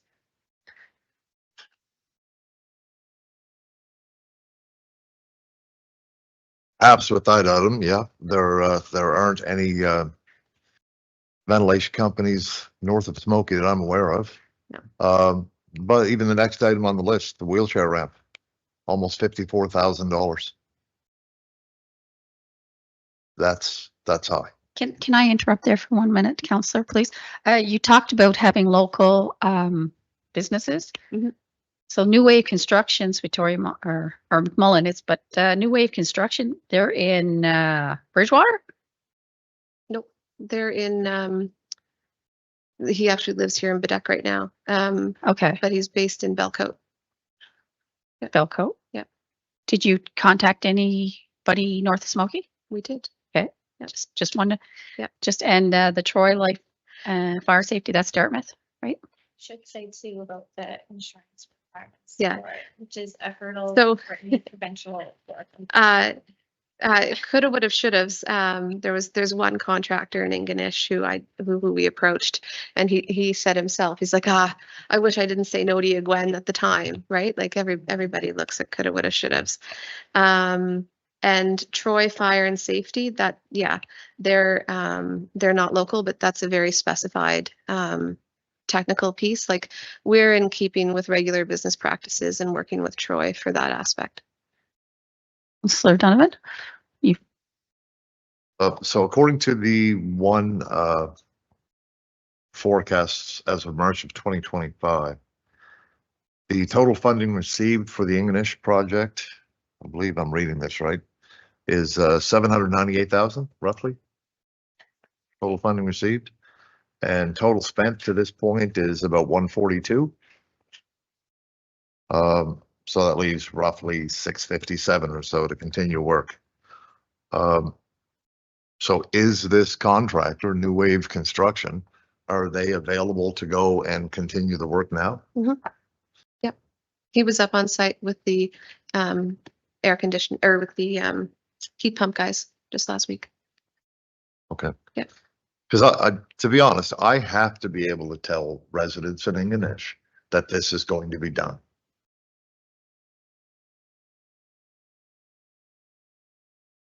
I don't know what more to say.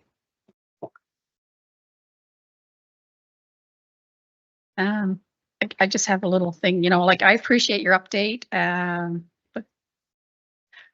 what you said about the online things and that, but you have to understand, we are the first line of fire here.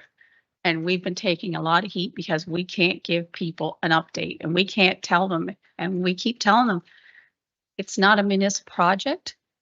As much as we want to see the daycare and for places to thrive, but we are the main line of fire here. And we're being chastised and ridiculed because we don't have the answers. I don't know what else to say about that, but we need updates, and we need to know that this project is going to be done at a certain, it's going to go ahead, start. Like Tim said, we need to know.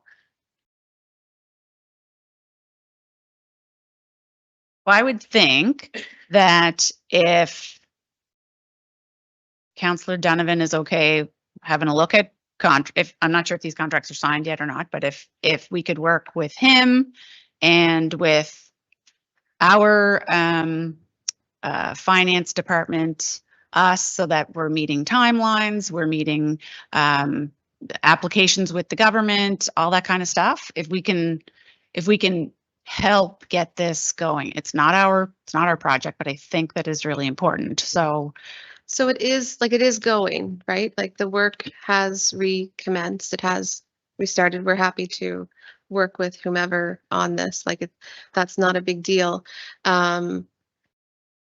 Do you want us to stop work so you can review contracts? Like that was Definitely not. I mean, like that's okay, yeah.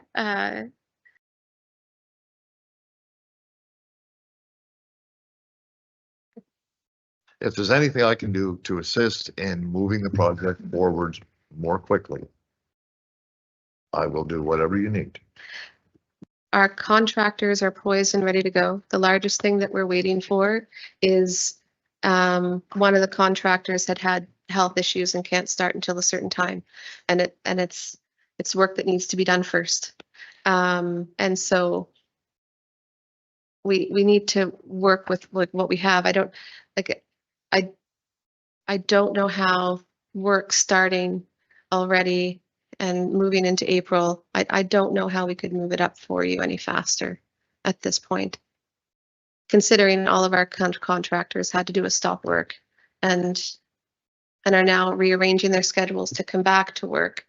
They've all given us their timelines unless we started going and looking for other contractors, which, to be fair, isn't fair to the good people that have stopped work for us and gone on to other sites. So, I mean, we can change our approach if you like. I mean, I don't think that's what we're asking. I just think that I think we can take it's not our role, but I think we could take a bigger role and see that this gets moved forward and see how we can do this, to get this going. mm-hmm. Yeah, like for me, the Councillor big thing Bourne? is that it continues to move forward to completion. And if there's anything, Councillor Donovan, do you have your mic on there? Pardon? You have your mic on? I do, yeah. And I forgot to turn it off last time. Yeah, like I said, the big thing for me is that the work commences again and it just continues. I don't know that the good folks in Ingonish are going to tolerate any more long-term stoppages because it really has to get done. We don't deny any of those concerns, and nor would we want to. We can't, we cannot deny the perspective that other people are living. Like that's, Final question, Councillor Bourne. So hopefully, promise it should be the very last one, and it's more just of a question of Bay St. Lawrence getting back to that site. And there has been money spent there, about $95,000. Is there any impact with the fire and smoke damage? And was that money already used? And is that going to go through insurance as well? Like, I'm just wondering what No, that none money of our was work used for. Impacted. None of our, so it was immediate. We had to pay contractors to go to site to get quotes. We had to do outside work. We had to do drainage work for the playground area. I can't remember the whole list right now, but it's just kind of minor stuff that needed to be done. None of that has to be redone because of the fire. No. Okay. Most of the work is mostly cleanup. It's smoke damage that they're facing, and they're facing issues with insurance in order to get the remediators in to clean up. So that's kind of what we're waiting on there because we can't. It's technically a hazardous site right now with the air conditioning. Yeah. Any more questions? Thank you for coming. And yes, recess for 20 minutes for the next meeting. 20 minutes.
No. No.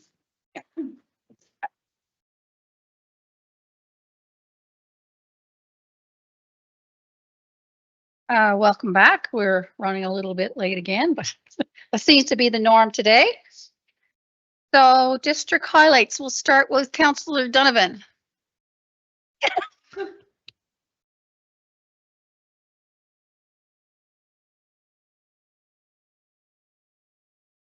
No, I'm just kidding. As you know, which I think we're going to be speaking about later, we had a meeting not too long ago regarding the wastewater treatment plant. We had some consultants and experts there who gave facts and figures to the folks who attended the meeting. The meeting was well attended. I have heard from several residents after the meeting on both sides of the fence. There are some who, after attending the meeting, have actually changed their view of the wastewater treatment plant.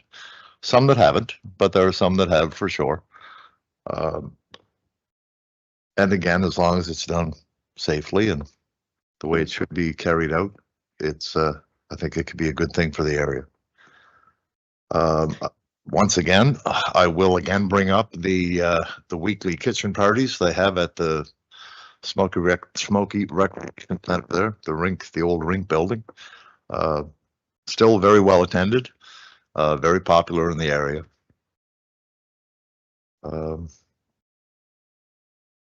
than that, not a great deal more going on in Ingonish right now. Thank you, Councillor Donovan. Councillor Patterson. Thank you. I thought Councillor Dunham was going to be longer, so I just took a bite of my biscuit here. But anyway, just surviving the winter in District 5, getting ready for spring, which seems to be arriving early. And of course, with spring brings litter. And I received a call. It was actually in Councillor Bourne's district, so she's going to respond more than I am. But it's the look-offs on Kelly's Mountain, so I think they're a concern to all of us. And this person was quite concerned that, and it's funny, I stopped and took pictures this morning. You can take a picture of the view, and then you drop your camera a few inches, and the view is not quite the same. So I'll let Councillor Bourne handle that in her district concerns, and over to you. Thank you. I first have a letter that I would like to read as part of my district highlights. And this letter is from Fire Chief Drew Davidson.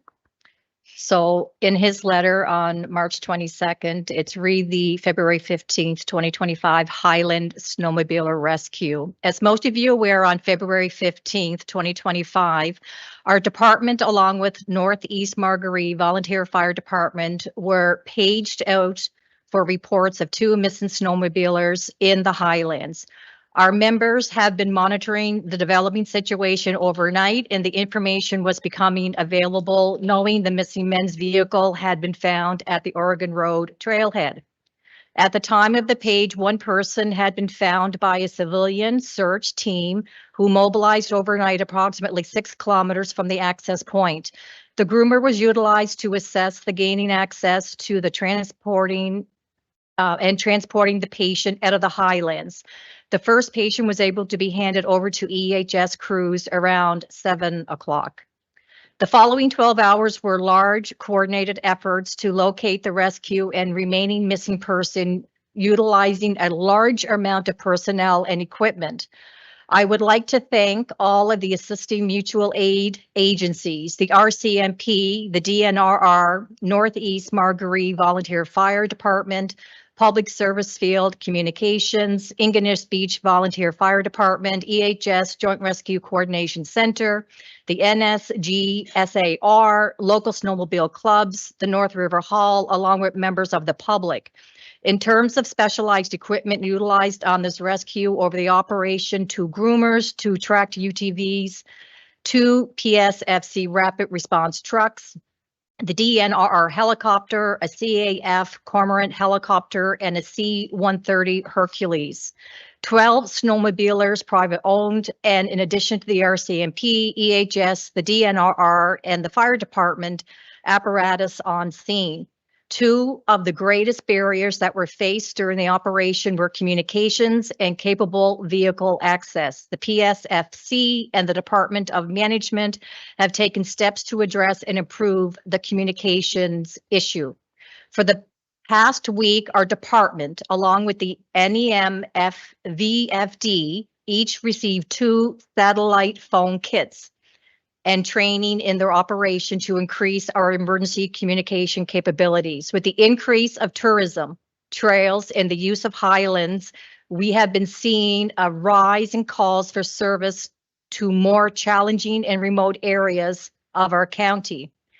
As a department, we are continuing to investigate, develop, and improve our response capabilities to address these challenges that are becoming a more regular part of our mandate. The greatest challenge of our department is capable vehicle access to reach some of the remote locations year-round. We are currently exploring equipment to address the capability gap. We appreciate your support, Victoria County, that provides the fire services. Again, Drew Davidson, the fire chief of the North Shore District Volunteer Fire Department, and we do have a debriefing later today on this matter, I do believe.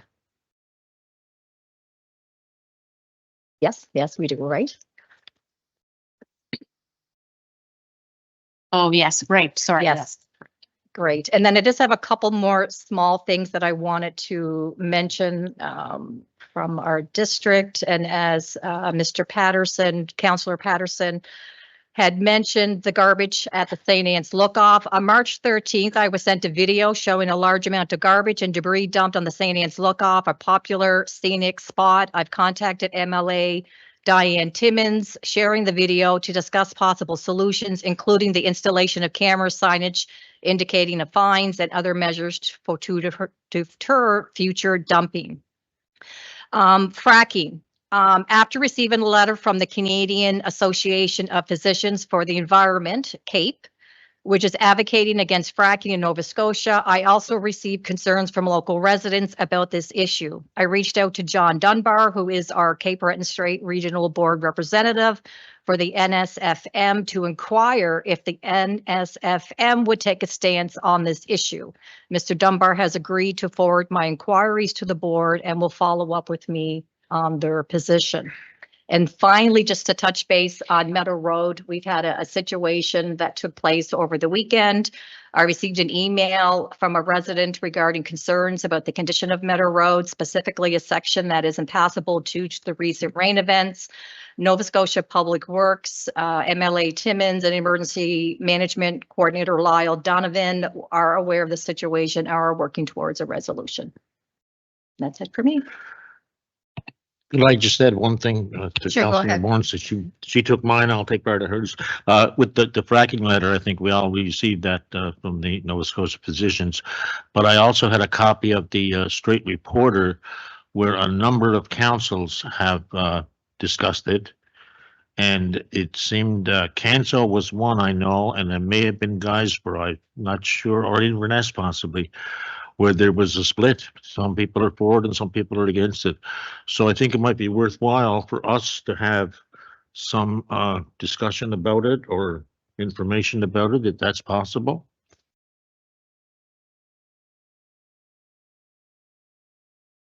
Can we get somebody to, are you suggesting somebody come in and discuss fracking with us?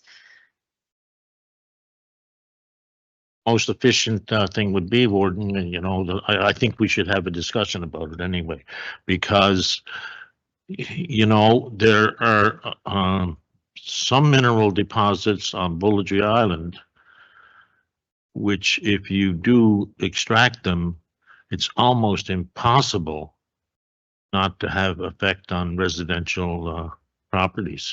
There's the Salt Dome, for example, at Kempt Head. Which has been explored in the past.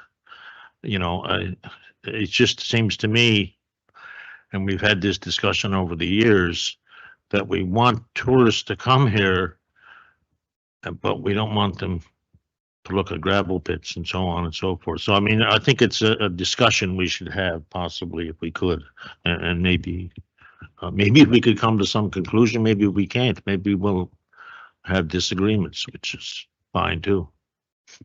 Sounds good. Councillor Kerr.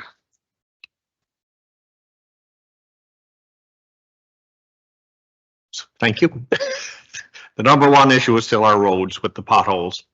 I have to thank Steve McDonald, though. He is getting out and getting a lot of them done. I know he's spread scarce for manpower, so he is doing the best he can. And I'd also like to acknowledge one of our more beloved citizens and well-liked people in the community, Mr. Willie Roberts, just turned 98 2 weeks ago. Just the greatest guy on the face of the earth.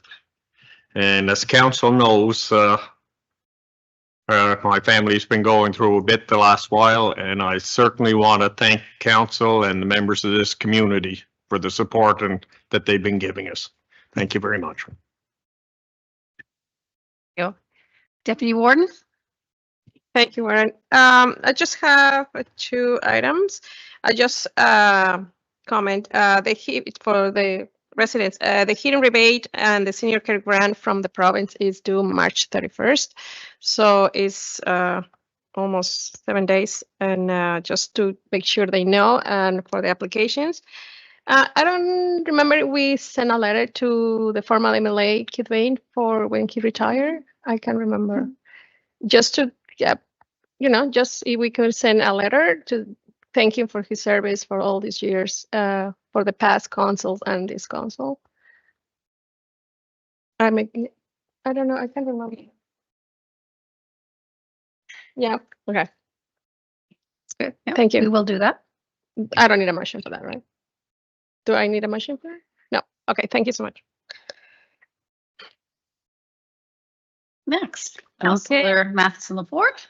Okay, for District 1, I was invited to the first AGM at the Iona Fire Department and given a tour of their equipment and met a lot of the volunteers. I'm so impressed. There's over 20 volunteers for the fire department, and the equipment they have is just absolutely fantastic. Like, they have better crew, a bigger crew than you get in some of the larger urban areas. So that was my first thing. Next, everyone in our district who's on the water, who's on the water system, the residents would like to say thank you to the Public Works water utility folks for the round-the-clock crews who have been repairing any of the leaks that came up. There was one day we had no ferry service and no water, and I did not receive one complaint. Everybody just told me afterwards how friendly and amazing the crews were who were working on these leaks. And we didn't have water for almost, 24 hours. So I'd like to thank the residents for being that thankful about the people who work to repair everything. Those are our staff. So, and we have great staff. Yeah, everybody just loves them and thinks they're great. The next one is an ask for money that's $1,000, so I have to put it forth as a motion. It's from Quentin McDonald. So I, Councillor Matheson Laforte, move that council approves $1,000 allocation of funds from the District 1 budget towards a group of youth players that focus on local music and culture. Now, this group is annually hosted by the Highland Village Museum, and it includes youths from Iona area as well as other communities in Central Cape Breton. It would be written out to Highland Village because they actually manage how the funds are given out. Okay. But it's specifically for a group of youth players. Yes. Yes. That's what I just did, actually move that. Do I have a seconder for the motion? Councillor Donovan is first there. All in favor? Okay. Motion carried. And that would be it for District 1. Thank you very much. Sorry, I know Wanda sent me I can't find what her district concerns are right now. Hmm.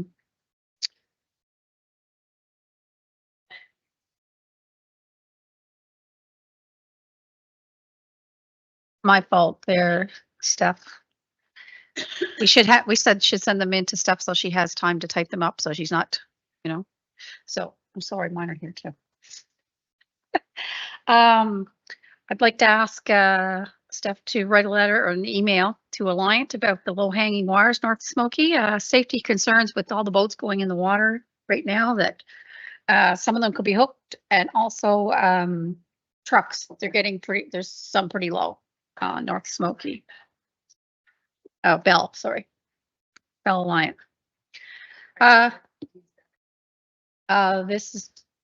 It could probably be all North Smoky. I'll try to send you the ones that I know of, but okay. Yep, I will do that for you. Thank you to the English community for coming out to our wastewater information center. As Councillor Donovan said, we had 106 people in attendance. I think it went very well. I also too had people come up to me and thank us for the information that wasn't spread on Facebook, and they were really appreciative. And any of those that still have concerns, whatever, please contact your councillor. Because I stopped some rumors yesterday at the basketball game that said that our taxes were going to go crazy and everything. But anyways, I nipped that in the bud.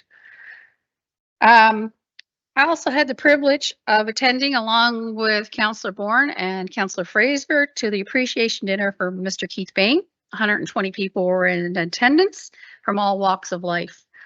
It was so nice to hear how well Mr. Bain was liked and appreciated and will be greatly missed in his MLA role. He spoke highly of his replacement, Ms. Diane Timmons, and council looks forward to working with her as well as we did with Mr. Bain. And I would be amiss if I didn't mention the beautiful meal that was provided by Charlene's there in Waikagama. It was, really good. And that's it for District 7. Oh, Deputy Ward. Forgot when you talk about the district budget, I need take from my district budget $1,000 for Middle River Hall, another $1,000 for the volunteer fire department Middle River, and $800 to Baddeck Forks Hall. So do you want that in 2 motions or one motion?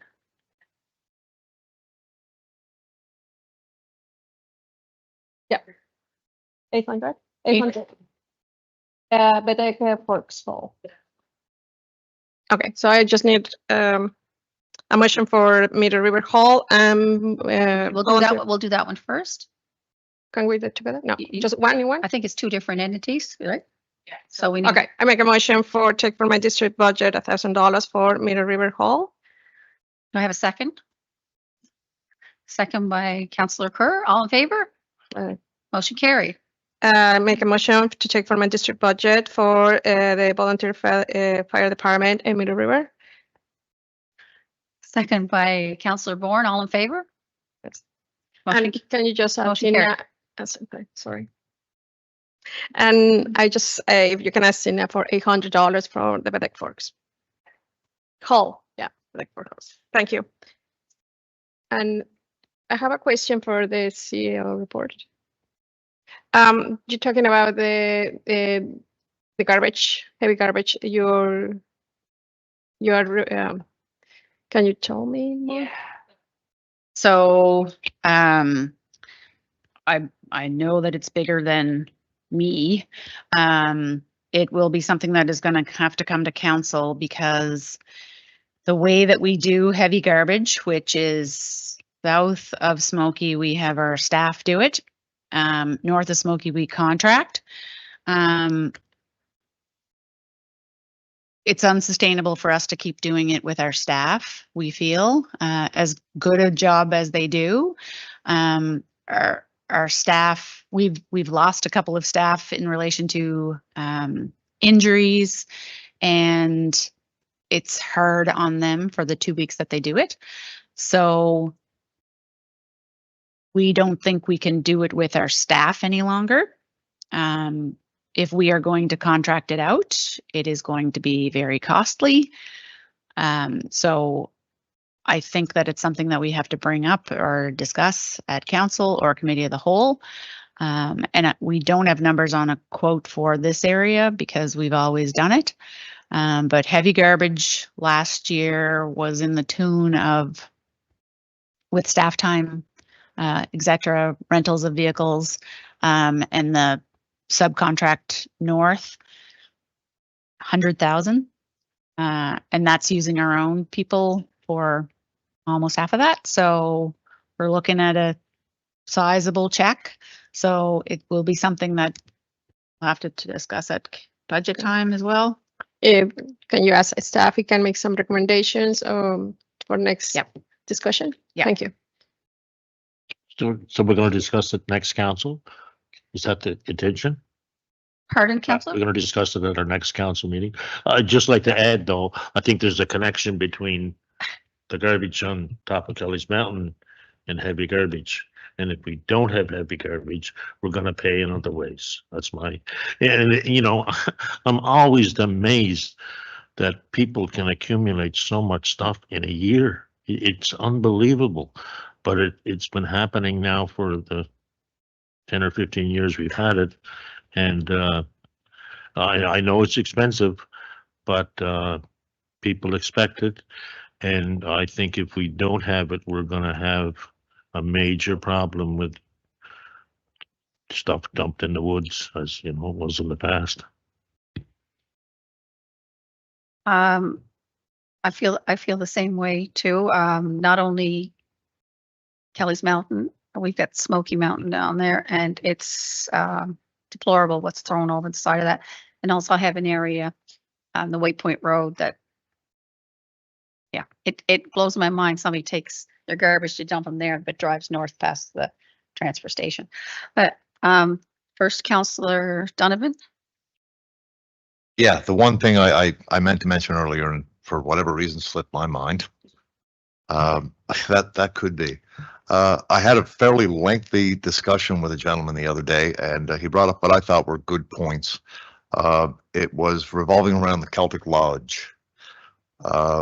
He was wondering if it would be possible for council to sit and discuss the lodge and its future, and to at least maybe give our position on what we think of the importance of the lodge and what we see as its future, considering that it's one of a very historically important building in our county, let alone in Ingonish.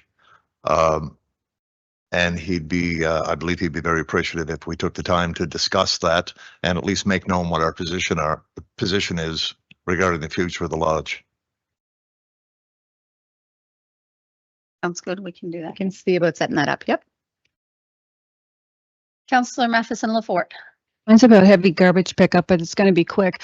There were concerns from people who are promoting tourism in the area that the timing of the year when the garbage is put out and how long it takes. So, I mean, if it takes that long because we're using staff and we don't have the staff to really cover it, that might be alleviated if we have to contract it out, because sometimes it is there for quite a long time and it's an eyesore, especially at the beginning of tourism season.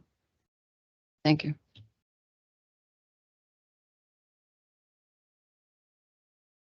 Okay, we're going to move on now to motions and resolutions, and I believe Councillor Patterson, you're up.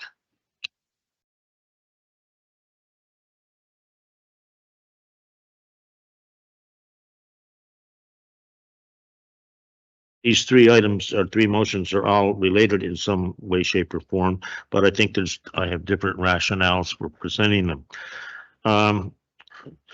We did institute live streaming of the Committee of the Whole meetings on July 2nd, 2024. And on January 27th of this year, we rescinded that motion. So I'm making a motion to reconsider And really what it does, I've done some research in Roberts and spoke to a parliamentarian. A motion to reconsider, if it passes, you go back to the time before that motion was rescinded, and then you act from there.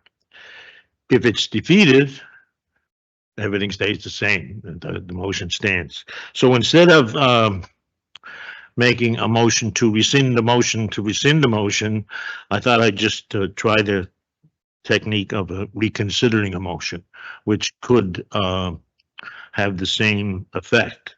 So I'm making a motion to reconsider a motion made at a meeting of the Victoria County Council held on January 27th, 2025, to rescind the motion made on July 22, 2024, to require live streaming of the Committee of the Whole meetings. And my other part of the rationale, this is being live streamed as a council meeting. We can do it. We've done it. And I think we're doing a disservice to the public by withdrawing that now. I've received some concerns from people who watch or have watched, and I don't think we had that very many Committee of the Whole's live stream, did we? Because of the summer break and so on, the election break. And okay, thank you, Councillor. But anyway, that to me was like a trial. We could see how it worked. So I would ask, I would make that motion that I just read out and put it on the floor. For the motion, do we have a seconder to that motion?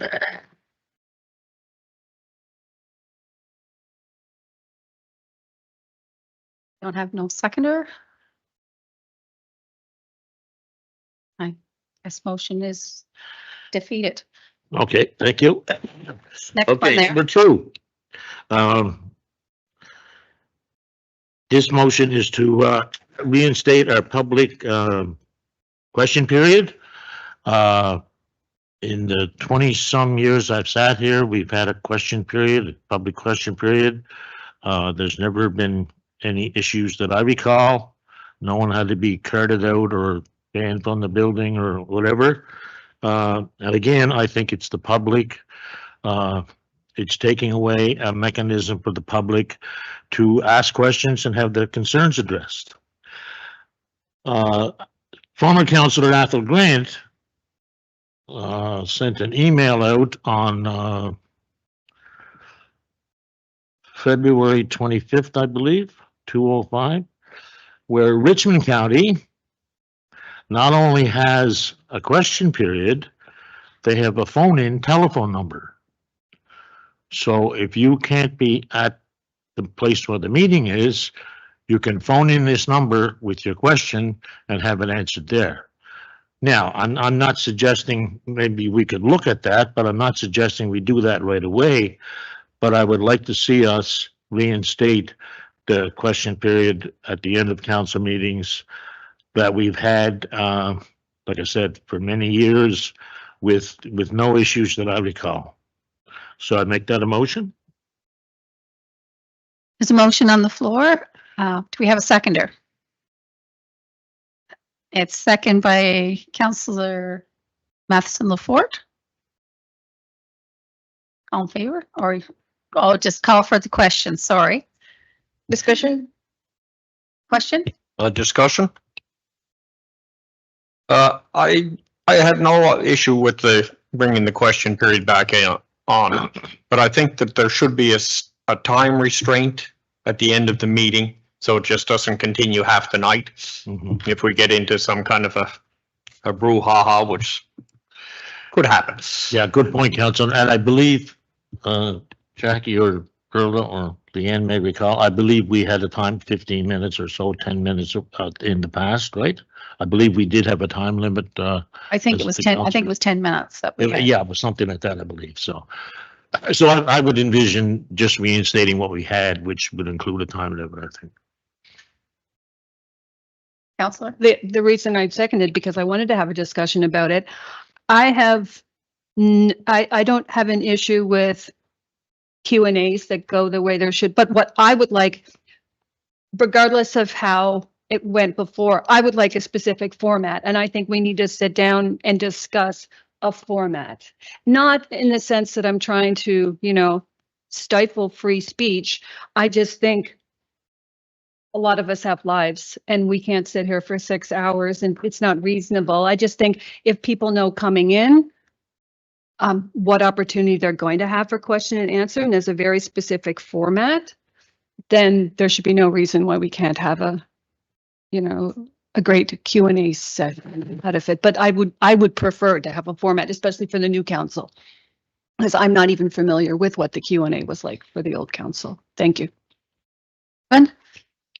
Not that it would always apply, but perhaps we could also give people the opportunity to forward questions to their counselor ahead of time, so that if nothing else, council could have time to give them accurate facts to answer their questions with, rather than, this is all I know off the top of my head. I'd much rather be able to give people information that they're looking for. Agree with that. That's exactly that would fall under the of, setting up a format like that. So thank you. Deputy Warden? Thank you. Yes, about that, I think that we are implementing if they have any questions, go to your counselor first. If the counselor can answer them, they'll go back to the CEO for direction on, and then the last will be coming here to us. What is it? If I'm wrong, please correct me. About the format, you talk about Richmond. Richmond have his format, and in the agenda, they have questions and phone number regarding what is in the agenda only. And then after, they have another questions regarding what is in the agenda. That's it. It's only, like you say, a format, completely what is in the council meeting. It's not like I just come here and just, it will have to be a format. And that maybe will be a possibility to do it that way. So Vaughn? Yeah, these are great points being brought up. And I agree with, as long as we have a format and something that we could, like, I'm not a policy per se, but something as a good format, that I think that would be a good option. So maybe we'll bring that forward at the next committee of the whole, so that we're not adding that on here, and we can hash that out together. Can I close debate then, Warden? I think is everyone want to call him one more time, and I'll have the closing remarks as the mover. Okay. Anyone else want to speak? I agree with what Alice been said to the Councillor Bourne, but with the suggestion by Councillor Donovan, that's fine if you have been following things or whatever. My intent is more something that happens at the present meeting, like the Deputy Warden said. You may have a question about a financial report or whatever it happens to be that hits you right, you jot it down during the meeting, and at the end you want to ask about it. It seems to me rather cumbersome if you have to go home and email your, it's just, to me, it's cumbersome to do that. I think that we should have, and that's a possibility for some, participants probably, but I think that moment when the question hits you, you should have an opportunity to ask it before or at the close of a council meeting. Councillor Donovan? Oh, no, I agree, but I meant in addition to, not in place of. Yeah. Right. So yeah, you still ask spur of the moment questions, that's fine. But I think it would also be helpful if people had the opportunity to put a question in ahead of time. And if nothing else, give us a chance to do whatever research we have to do, so that we can give them factual answers to their questions. But So it's not a gotcha moment. well, yeah. So do you want to rephrase that motion there, Councillor Patterson, to look into a format to allow questions back? Maybe I could rephrase the motion as the CAO recommended, that we place this item on the agenda of the next committee of the whole, since it won't be live streamed. Yep. Anyway, I shouldn't say that.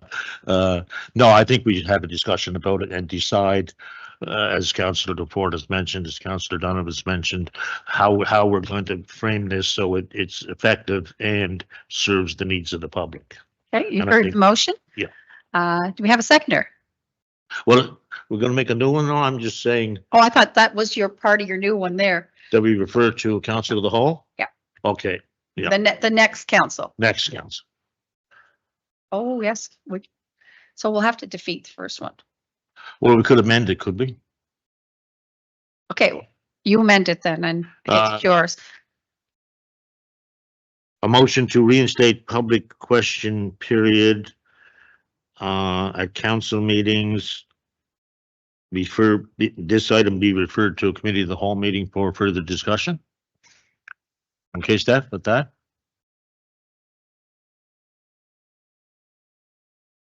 Okay. You okay, Steph? You okay? Okay, you've heard the motion. Do I have a seconder? Seconded by Commissioner Kerr. Commissioner Kerr, oh my gosh. Counselor? I know. All in favor? Aye. Motion carried. Counselor Patterson, you're up again. Number 3, going right into the belly of the beast, I guess, with social media. Maybe we should change that name first of all, but anyway, that's beside the point. As most of you probably know, I didn't have much to do with Facebook until my son finally convinced me, Dad, you're a dinosaur.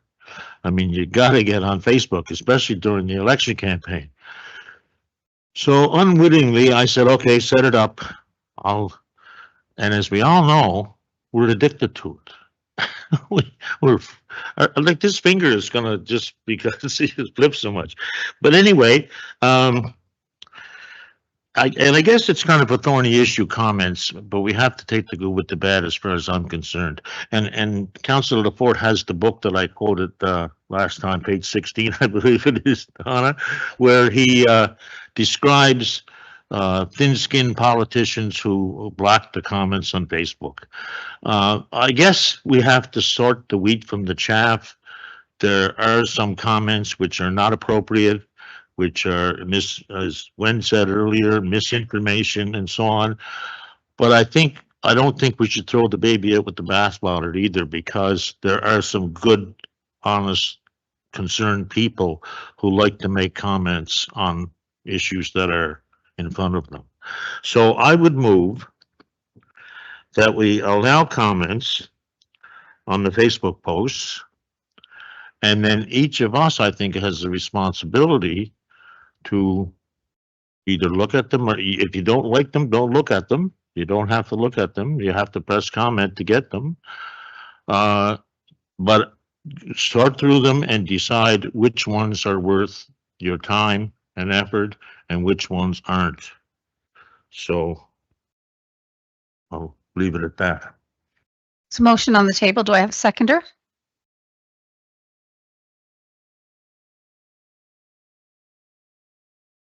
No seconder? Motion defeated.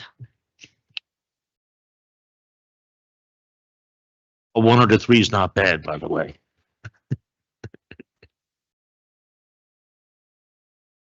You're welcome. The next one is Councillor Donovan.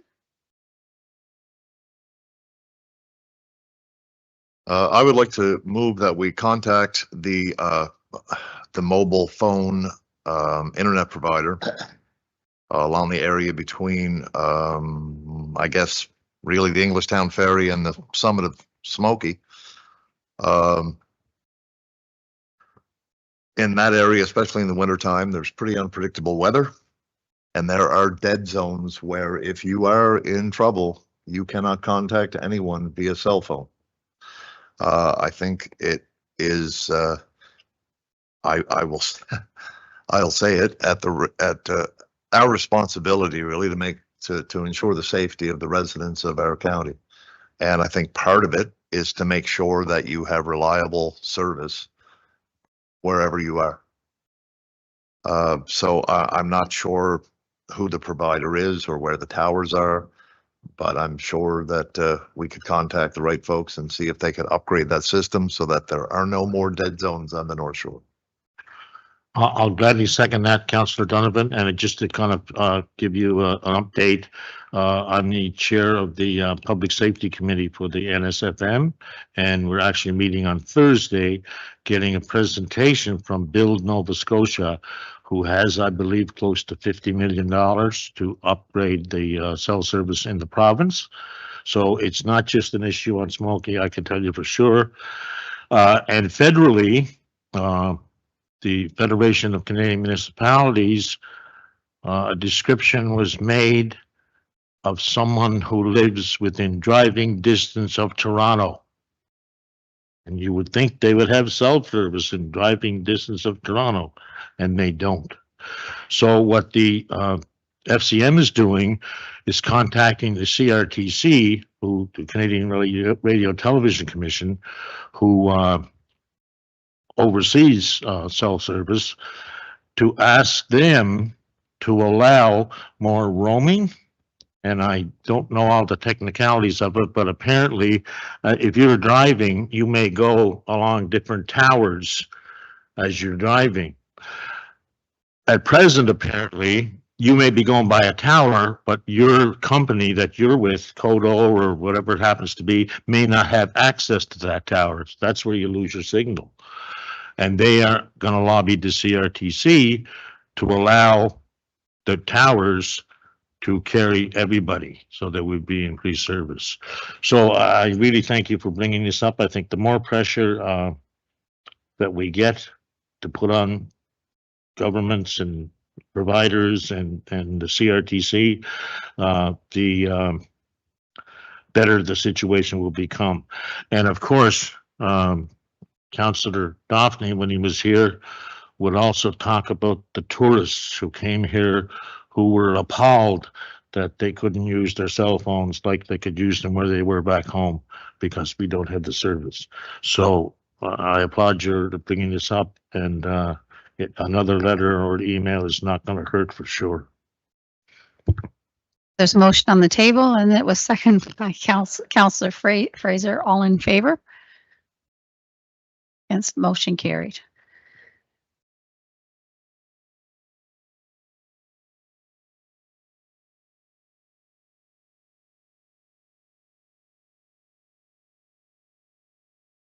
I also believe, Fraser, Councillor Patterson, as you spoke, Public Safety Advisory Committee may have some good news coming out.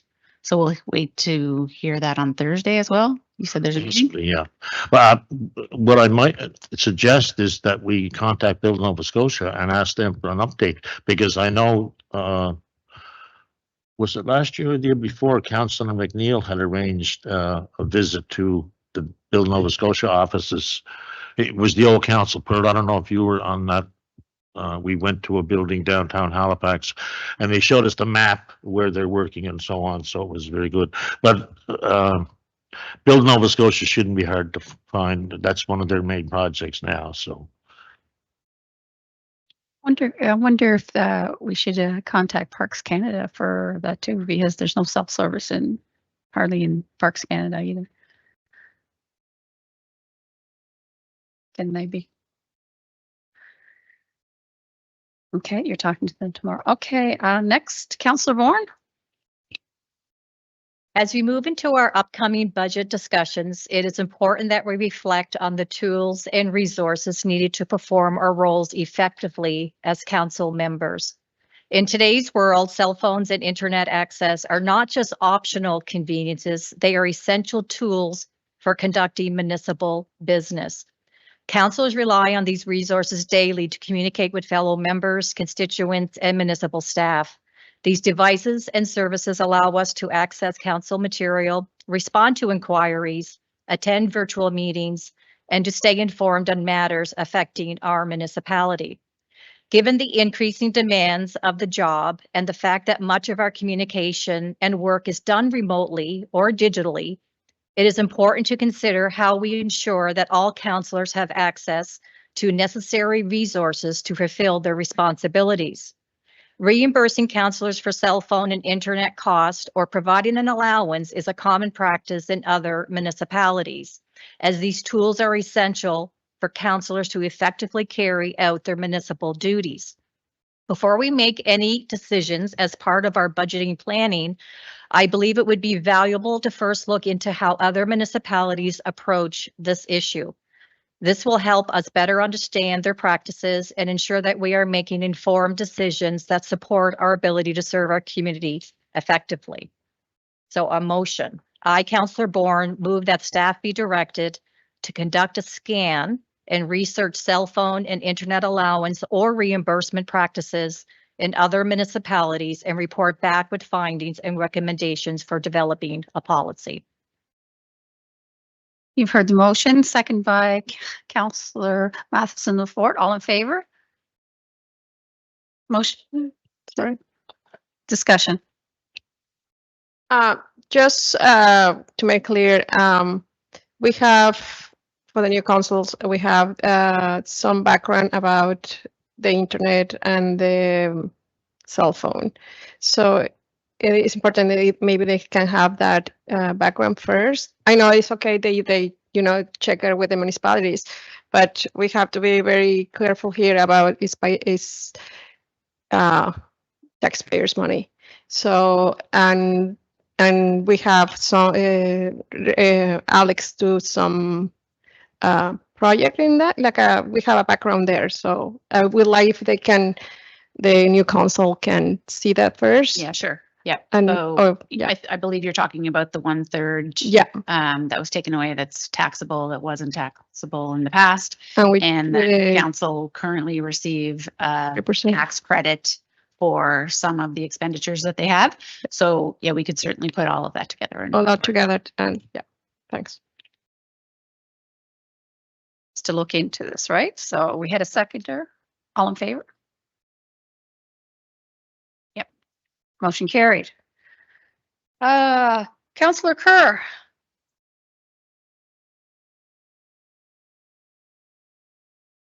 Want to introduce him?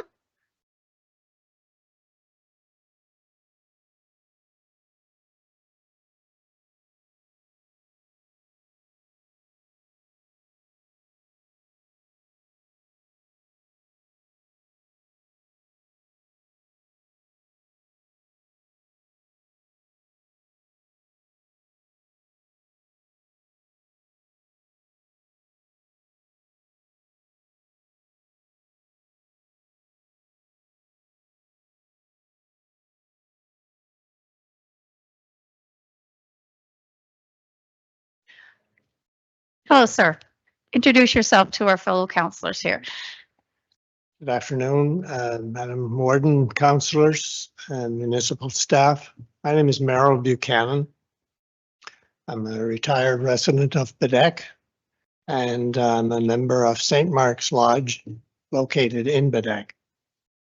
I'm here on behalf of the lodge. I thank you for the opportunity to explain our request for property tax relief relating to the current year, 24-25. And I first give you a few brief comments about the background of St. Mark's. The lodge has functioned continuously in Baddeck here for about 160 years. The hall building, which is located directly behind the building we're in today, up on the corner of Grant and Queen Street. The building is about 120 years old. It was designated as a municipal heritage property in 2007. And the hall is, it's a centrally located piece of community infrastructure. The ground floor serves as, we rented out, the lodge rooms are on the second floor, and the first floor is a hall space. I was just noticing while I was sitting here, the capacity of this room is set at 75. Capacity of the hall that I'm speaking about is set at 140. So it's a mid-sized, not the largest space in the village, but it's been used over the years, rented out for public and private meetings, receptions, dinners, fundraising events, theater performances over the last, up until this year, or up until the end of 24. Theater Baddeck's location was at our hall, and it's been used for quite a variety over the 106 or 120 year period for a variety of things, and it serves as a kind of a focal point in the community. Our lodge members live primarily in the municipal districts 2, 3, and 4, and the volunteer, we have about between 60 and 70 members currently. Their volunteer effort really of time and skills and resources provide for the maintenance of our building.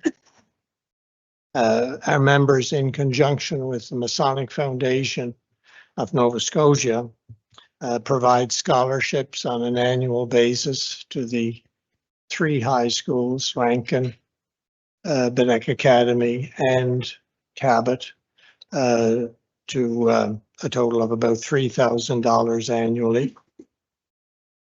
And so that's an example of where we reach out to the broader community with our efforts.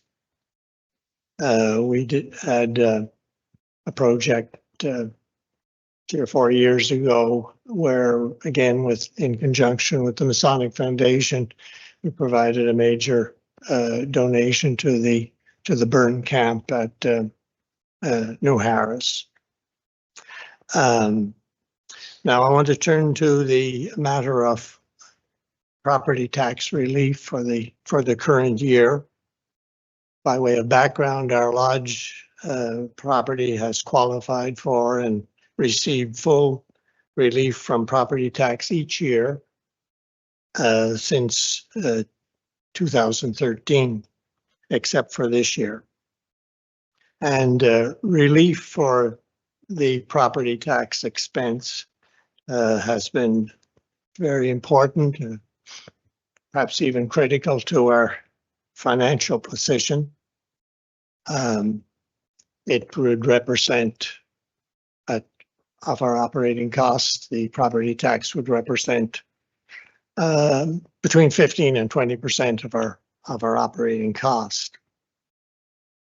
In previous years, our application for the relief, I guess, would be described as an informal process. There was usually verbal communication between council and probably supported by a brief letter. And as I've indicated, the results were always favorable to the lodge. But that informal approach didn't really work for the current year. We thought it was in place until, well, really just until February, when we received a notice of overdue taxes for the year. So that was a bit of a hit for us to financially. Last week, Councillor Kerr, one of our members as well, arranged for us to meet with the municipal clerk, who very capably explained the municipality's position regarding tax relief, and as well explain the policy and application process to be followed in the future. Councillor Kerr and Ms. McLeod also arranged for the current year issue of tax to be brought before you today.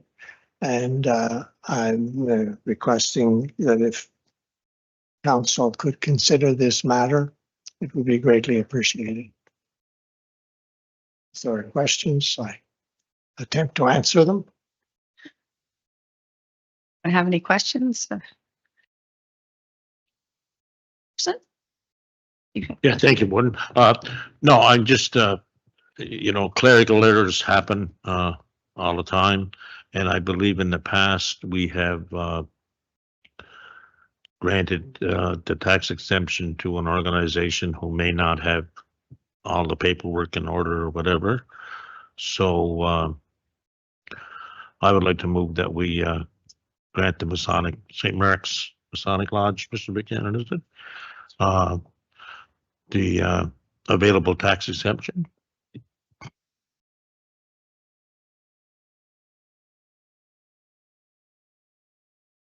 We have to have a seconder for that to have a discussion.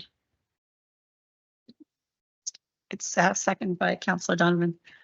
Discussion? Discussion. Yes, just I have to address all. Last year we have a few applications didn't get in time, and we didn't get them where they want. So I understand it. I know Councilor Care sent a notice, and you didn't apply for the 23-24. Do you apply for the 23-24? 23-24, we did apply for, and by way of an informal process, we did not complete the application form as provided by the municipality. When I said it had been covered in all years, perhaps I can answer by one clarification. In 22-23, we did fill out the regular application grant. And we did it then as part of a application for capital, for a capital grant. And that was the year that we put the new roof on the Masonic Hall. It was about a $65,000 project, and we had a $10,000 grant. And in that form, when we applied for that grant, we did tick off the box for relief. It's just in 23-24, we reverted to the past practice, I guess, of a discussion between the councillor for the area and our financial, our treasurer had discussion. We did provide him with a letter to council requesting, and we were granted for 23-24 full tax relief. 23-24. So the year that's the only year that we're requesting a review of is this current year. And this current year, though I'm not aware of any discussion took place, and we did not put in any paper. Why? Because you didn't know, or we were thinking that the normal practice had taken place. An added feature to it. If we did receive, we don't have any record of receiving the tax bill back in July or whenever the tax bills came out. Had we, I guess, but that didn't. Yeah, the tax bill go in July, and then they have another notice in December. And then the February one. So 3 times. One that. Did you check the address is fine in your mailing address will be okay? Did you receive that? The mailing address is fine. It's well, we can. But I have no explanation for where the bill went. The only thing here is we have no, it's the only case, your case, and we have to stick to the policy, and we stick to be about the application. That is my only issue, because we have in the past people come in and say no. If right now come and you say yes, is like if Councilor Patterson remember last year, we have some applications that didn't go, and what he was one of the very strong to keep in the bylaw, in the policy. So that is only my main concern, to stick in the policy. Councillor Matheson Lafort. Yes, I agree with what Councillor McLeod is saying, but at the same time, I'm a bleeding heart. I wonder if it's an option for it to come out of Councillor Kerr's district budget, if that would be an option. Yeah. But I guess that would have to be discussed with Councillor Kerr. Just because that would get the bill paid, but then we wouldn't have to worry about a queue of other people trying to, apply the loopholes to their applications as well. Just to throwing it out there as an idea, maybe to fix it. Well, I expect any help would be of benefit, for sure. I do know, I've been told, I wasn't involved in it at the time, while we were meeting last week, we did get a copy of the bill for the current year, which is the $2,900 and some dollars. That was based on the commercial rate for the property. I've been told that in years prior to getting the full relief, that the assessment on the building was the tax rate applied to the assessment was done as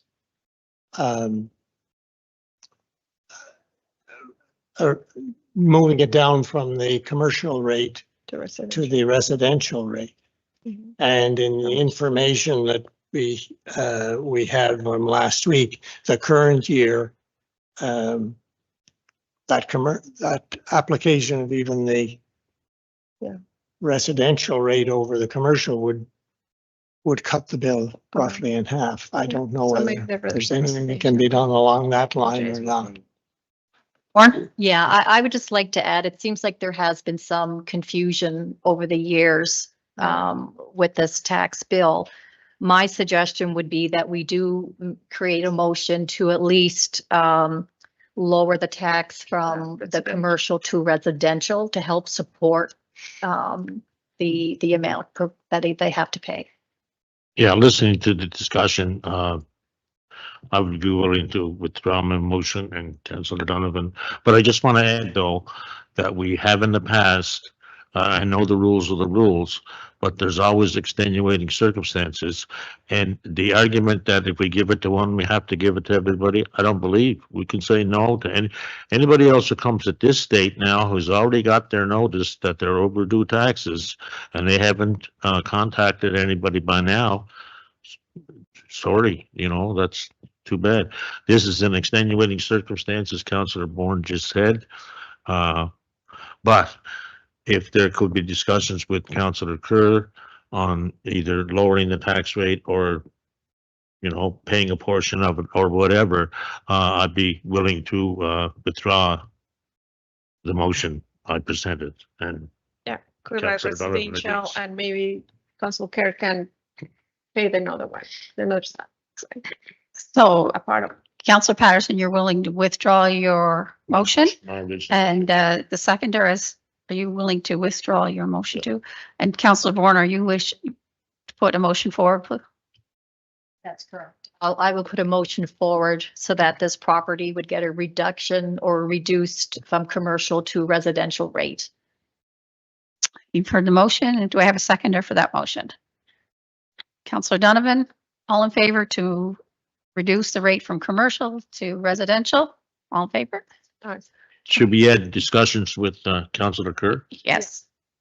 To pay the other part in the district budget. Motion carried. Well, thank you very much. It's really very much appreciated that the council would consider it. And as I said during my comments, rest assured, I won't be back here in 24, or in 25, 26 with a request. My background is such that I fully understand the requirements of policies and procedures, and I would compliment you to maintain your policies and procedures in good governance. Thank you very much. Thank you, Mr. Buchanan.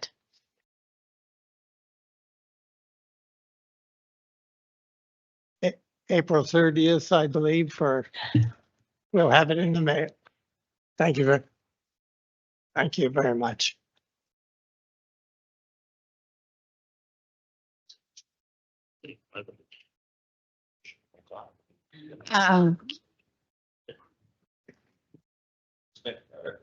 Councillor Patterson, I think you're up for committee report. Oh, as soon as just somebody, yeah, he's just coming in. Patterson, just wait till Councillor Kerr comes in the room there.